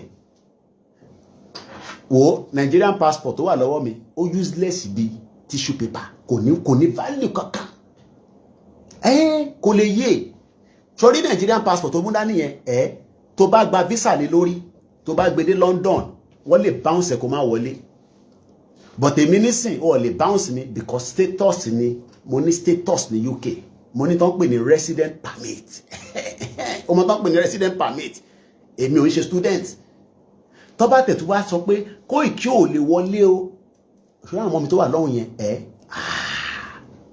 British passport ló wà lọ́wọ́ àwọn ní táwọn ti ní British passport kí ló tún kù kí lèmi wà fún torí àwọn ọmọ náà la ṣe ń ṣe wàhálà so táwọn ọmọ mi bá bẹ̀rẹ̀ sí pariwo bàbá wa ò lè jẹ́ kó wọlé o tọ́lọ́ ń sunkún prime minister máa ní níbo ni bàbá wọn wà wọn ní Nàìjíríà ti dìímú ẹ pé Nigerian government o bọ̀ irọ́ ni ó jẹ́ kí Nnamdi Kanu padà.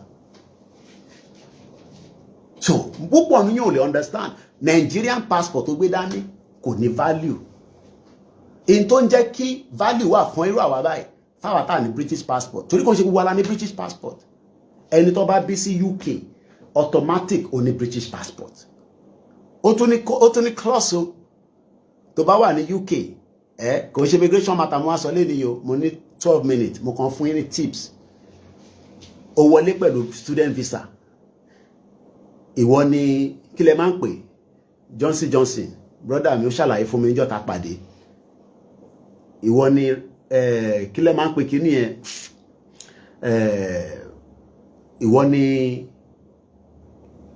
ó mọ̀ pé ó máa ń pè ṣé fún mi dependent ṣé ẹ máa help mi brain yìí ó busy gan ṣé n tí mo wá látàárọ̀ nìyẹn dependent kò tẹ́ ń ṣe COS ẹ mọ̀ pé COS tún yàtọ̀ ẹ mọ̀ pé student náà wọ́n tún ní dependent torí Johnson ṣàlàyé fún mi jọ́ta ríra ẹ̀yin tẹ̀sẹ̀ dé ọlọ́run á jẹ́ kẹ́ tètè rí ìwé yín gbà ọlọ́run á jẹ́ ṣàmì ọlọ́run á jẹ́ kẹ́ tètè rí ìwé yín gbà ṣẹwárí dependent yẹn òun ló lè ṣiṣẹ́ full time 40 hours student yẹn kò lè ṣe more than 16 hours ìwé tèmi ní UK kò sí tó kan British government pẹ̀lú pé mo ṣe 16 hours bó bá wùn mí kí n ṣe 80 hours tẹ́mi mi bá gbé tẹ́mi mi ò bá ti já síbẹ̀ but mo ti fara jẹ̀yà yẹn for 15 years ìyàtọ̀ mi àti wọ́n nìyẹn ṣó wá rí Nigerian passport tó ń pọ́nlé tí kan sọ pé eléyìí dàbí tó fi rápẹ̀ bà Nigerian passport yẹn ó useless bí tissue paper kò dé torí tó ń support àwa kò ń ṣe visa tó wà lórí kíní mọ́ resident permit yẹn mo rántí jọ́ta lọ sí Turkey bá ṣe dé báyìí tí mo na passport sí wọn Nigerian passport so mọ̀ pé Nàìjíríà wọ́n ti dáràn rẹpẹtẹ sí Turkey gbogbo iná rẹ mọ̀ tán ìdánlọ́ pa ní Turkey yẹn but I don't want to go there gbogbo ilà mọ̀ tán ṣe ní Turkey gbogbo àwọn tán lọ sí Turkey níbẹ̀ tó bá ń wá ibi tó ti ń send owó olè owó fraud Turkey ló ń gbà bí tí mo mọ̀ ní àwọn èèyàn pọ̀ bẹ́ẹ̀ tó ń gbé níbẹ̀ sórí bí ṣe na passport sí wọn báyìí ó kàn wò báyìí but tó bá jẹ́ pé British passport ló ń gbé bọ̀ tó bá nà sí wọn wọn ní check ẹlẹ́ẹ̀mejì this is the reason why ta ṣe ń sọ fẹ́yìn èèyàn wa pé wọn ní passport eléyìí nísìn kó tẹ̀ ló fẹ́ anything fi identify rẹ keep your Nigerian passport but it is as useless as tissue paper useless as tissue paper. Gbogbo ìlú tí mo ti gbé Nigerian passport yẹn gbà kọjá. In tó kàn support ẹ ni pé tó bá ti rí pé o ní resident permit UK. Kò ń ṣe passport to just resident permit. Wọ́n sì máa fún ẹ ní ọ̀wọ̀. Because kò ń ṣe visa. But ṣé wàá rí ìwọ tó ń bọ̀ láti Nigeria tó bá gba visa with your Nigerian passport. Fún ẹ̀yin tẹ́ ń condemn Yoruba Nation, àfẹ́ Yoruba Nation. Tó bá ti dé Heathrow Airport, wàá máa tọ̀ sára. Tọ́lọ̀ bá jẹ́ kó pàdé immigration torí ẹ̀ sán. Mo ní sọ àwọn ẹ̀yà yẹn. Àwọn ẹ̀yà kan tún wà níbẹ̀, àwọn ló di gbogbo Heathrow yẹn mú. Mo fi dárúkọ wọn. Àwọn tó bá ń travel dáadáa, wọ́n máa mọ àwọn ẹ̀yà tí mò ń sọ yìí. Ọlọ́run kí àwọn Heathrow làwọn máa ti ń ṣiṣẹ́. Wọ́n ọ̀dẹ̀ láìkì ìran dúdú. Mo ní dárúkọ wọn. Àwọn tó bá mọ̀ wọ́n, ẹ lè fi sínú comment section káwọn tó mọ̀ wọ́n mọ̀ wọ́n. Tó bá rí ẹ báyìí, jẹ́ ìṣàlàyé fún ẹ tó máa ṣe. Bọ̀ irú àwa báyìí nísìnyí tẹ́ pé àwa ti fẹ́ parí ètò yìí. Mo kàn fẹ́ pé débẹ̀ láàárọ̀ yìí. Kò lè prepare mind ẹjọ́ tó bá máa wá London. Tọ́lọ́ bá jẹ́ kó rí visa gbà. Torí rẹ̀ mi nísìnyí tí n bá dánwò padà. Ọ̀ràn pé kùtù èmi ti pẹ́ lọ́hùn. Tí bá wọlé báyìí. Gbà. Where are you coming from? Coming from Africa. Màá kọ́kọ́ tease. Èmi náà máa ń gbé wọn mọ́ra. Because àwọn náà wà educated o. Tó bá ní Africa, yìí tó bá gbọ́n ló máa bẹ̀rẹ̀ pé where in Africa? Àwa ṣe sọ bí tó ti ń bọ̀. Bó ṣorí wo tó ń bọ̀ pẹ̀lú visa. Púùtù ẹ̀. Tó bá bá àwọn ẹ̀yà yẹn pàdé, wàá máa tọ̀ sínú pátá. Torí question tó máa bí ẹ́. Àmọ́ irú èmi ní sinmi ọ̀lẹ́bí ní pé ló mú padà wá. Kí ni kan wọ́n? I live here. Mo lè dé London without £1. Wọ́n bí wọ́n dá. Kò gbéra ní Nàìjíríà, kò máa mú owó dání, kò náà fi wọ London. In tá ń sọ fún yín nìyẹn. Bàbá jókòó síbẹ̀ tá ń sọ̀rọ̀. Mo tí ní time immigration. Ìjọ t'Ọlọ́run bá fún mi láyè, máa educate yín lórí immigration. Ní lọ sí platform mi mọ́ láti lọ gbọ́rọ̀ immigration. But tí bá bẹ̀rẹ̀ sí sọ̀rọ̀ immigration, ẹ̀mí máa kúrò lórí self determination. Bẹ́ẹ̀mi ṣe wà nísìn tí bá fẹ́ padà sí London mo need £1. Ọmọ wa ẹ̀kan ṣe torí pé anything ibẹ̀ ni mò ń gbé, ibẹ̀ mo ti fẹ́ pa owó. But ìwọ tó fẹ́ lọ kàwé, wọ́n ní right láti bí ẹ pé èlò ló náà mú bọ̀. You say you are a student. Èlò ló wà lákàntẹ̀. Àti rẹ́ni tó ti deport padà lọ sí Nàìjíríà torí pé kò lówó lákàntẹ̀. Bẹ́ẹ̀ni, they will only no ntọ́ máa kọ́kọ́ bí iye mo ṣe máa ń sọ fẹ́yìntẹ́ máa ń sọ pé sórí ìkàì gbogbo anybody la máa gbà káyín tàbá ti délẹ̀ lérí o a máa gba ìka anybody but tí n bá land ní sí true èmi náà máa ń tease wọn. Where are you coming from? Africa. Èyí tó bá smart and where in Africa and in Nigeria. Okay, how long have you been away? These are the normal questions. How long have you been away? I've been away for 3 months or kì í sọ pé 2 months. Sórí passport tí mo gbé fún yẹn tó bá ti gbé sínú machine passport yẹn máa gbé gbogbo data mi jáde síwájú ẹ̀. Mo ní láti fún ní resident card mi. Passport yẹn lásán á gbé jáde. Àwa tó bá fẹ́ wine mi tèmi náà bá fẹ́ wine màá ní how has been the weather? Because weather tèmi tí ń bọ̀ yẹn ó yàtọ̀ sí ti bíbà. Àsọ̀rọ̀ bẹ́ẹ̀. Ọmọ the next thing tá máa ń béèrè. Can you put your fingerprint there in the machine? Ọmọ reason tá ṣe ń béèrè fingerprint yẹn. Kó má jẹ́ pé àbúrò mi ló ń bọ̀ ló ń pretend bí èmi. Fingerprint ẹyọ kan náà ni. Signal t'Ọlọ́run fún gbogbo èèyàn ni. Kò pé méjì. Ó bá lọ bo ẹyọ kan náà ni. Ìdí tá ṣe ń sọ fáwọn èèyàn pé this is the reason why we need our own country. Ìdí tá ṣe fẹ́ country tiwa ni ká tẹ̀lé mọ̀ ta ni Igbo, ta ni Yorùbá, ta ni Fúlàní, ta la Hausa tó ń bá wa gbé. Ani your thumb. Next one. Welcome back. I left me passport me. But sori wo tó ń gbé visa bọ̀. Wàá drill ẹ débi pé in tó kọ́ọ̀chẹ̀ láti Nàìjíríà wàá gbàgbé ẹ̀. In tó kọ́ọ̀chẹ̀ láti Nàìjíríà wàá gbàgbé ẹ̀. That's it. What you identify pé èmi náà ní this person. Má dé lọ gbẹ́rù mi. Tó bá tún wá gbé ẹrù, èyí tẹ́ máa ń gbé oríṣiríṣi oúnjẹ nyama ìwé àwa nísìnyí àti mọ̀ pé immigration border lè dẹ dúró at random nìyẹn.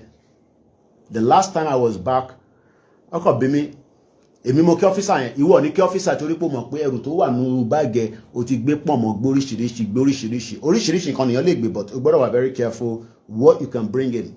Mo ní hello officer, mo ní hello, where you coming from? Mo dẹ̀ sọ, but randomly they can check you. Excuse me, can you come there?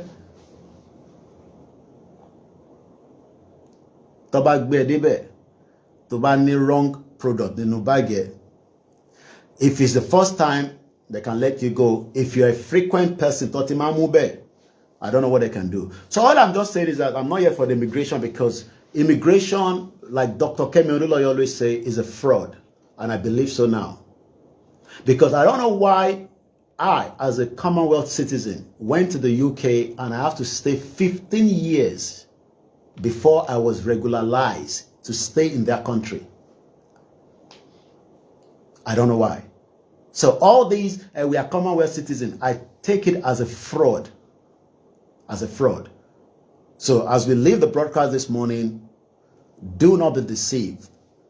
There's nothing wrong if the country is divided.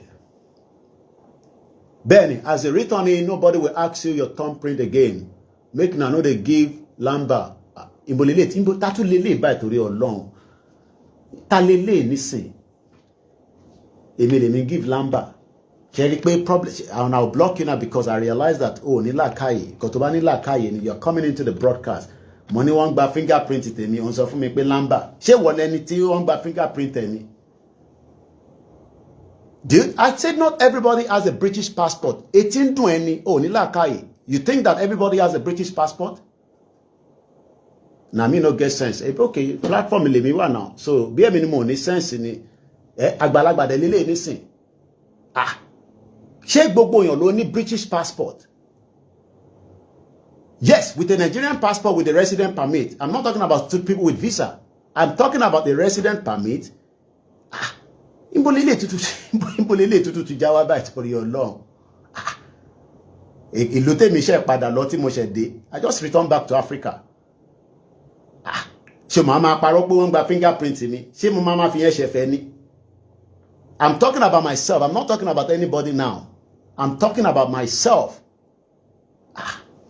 Ṣé màá tún máa parọ́ mọ́ra mi pé wọ́n? You see why we have àgbàlagbà dẹ̀ lílé tó ń sọ̀rọ̀ yìí, àgbàlagbà. Stop pretending people with you won't take your thumbprint. Oda. Ẹ jẹ́ ká yọ yín kúrò sá. Mo ti rí pé làákàyè yín ó kù díẹ̀ káàtó. Mo ń bọ̀, a máa díẹ̀ pẹ̀lú yín nísìn. Mo ti rí pé púpọ̀ nù yín you have a lot of problem. Mo ń bọ̀, ẹ fún mi ní time. Only stop giving Lamba. I'm talking about myself now. I'm not talking about anybody. What Nigerian passport? Nigerian passport, useless. Idiot. And so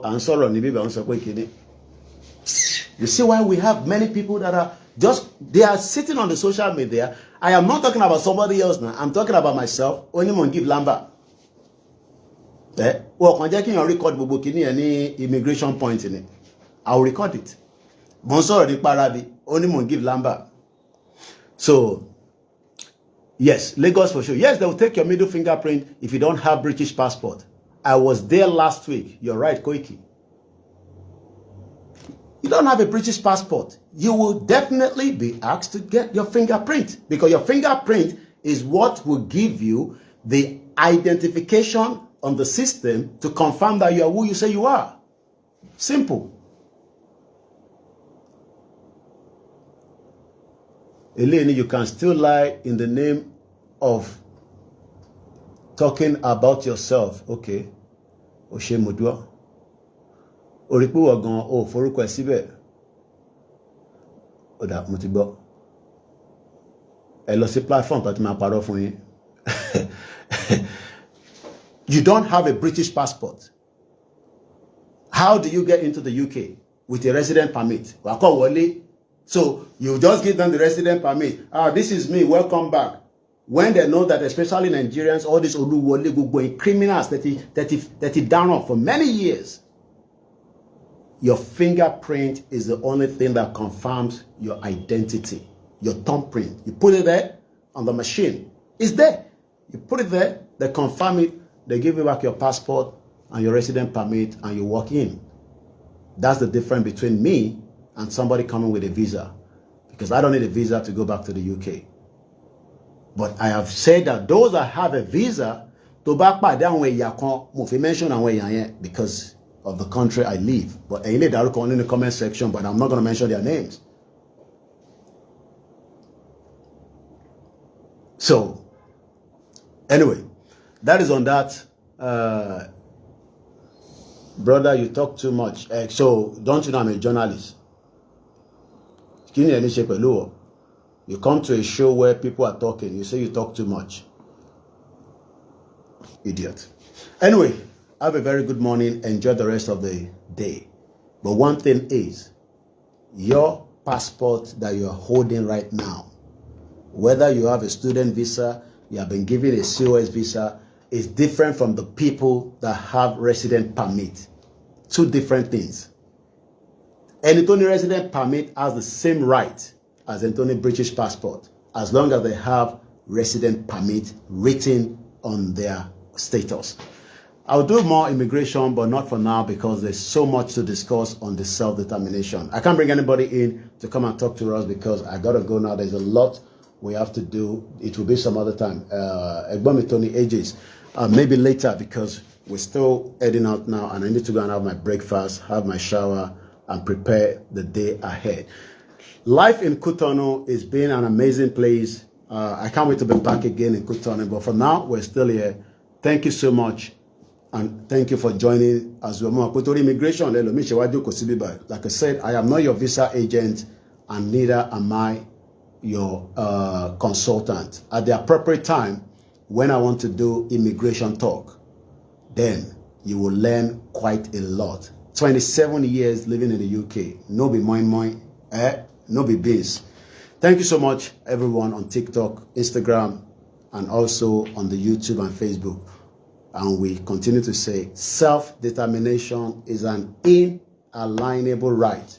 That right must be respected, and we have done nothing wrong. But when we're interested, there's a way you want this passport, is the standard identification for the public, diplomatic for those that are working for Babakitoye. Reach out to the media at Olitente, myself, and all other media. Yagbo Yaju has also collected his own as well. So Teba, reach out. They will tell you the process. But make sure it's a Monday. Because today, tomorrow, Koiki is very busy. Teba send message. If I don't respond in time, please bear with me. There is so much workload that we're still doing in Cotonou before we return back to the homeland. And on that note, Yoruba Nation, God bless Babakitoye, God bless all our mothers, God bless every single one of us. Alan Conde, send a message to me and we'll take it from there. And to buy a number, my number is in the public domain, +4475 940500979. Or you can send an email to our official email address, info@koikimedia.com. No retreat, no surrender. Yoruba land, we will fight it with our last blood. Bye for now.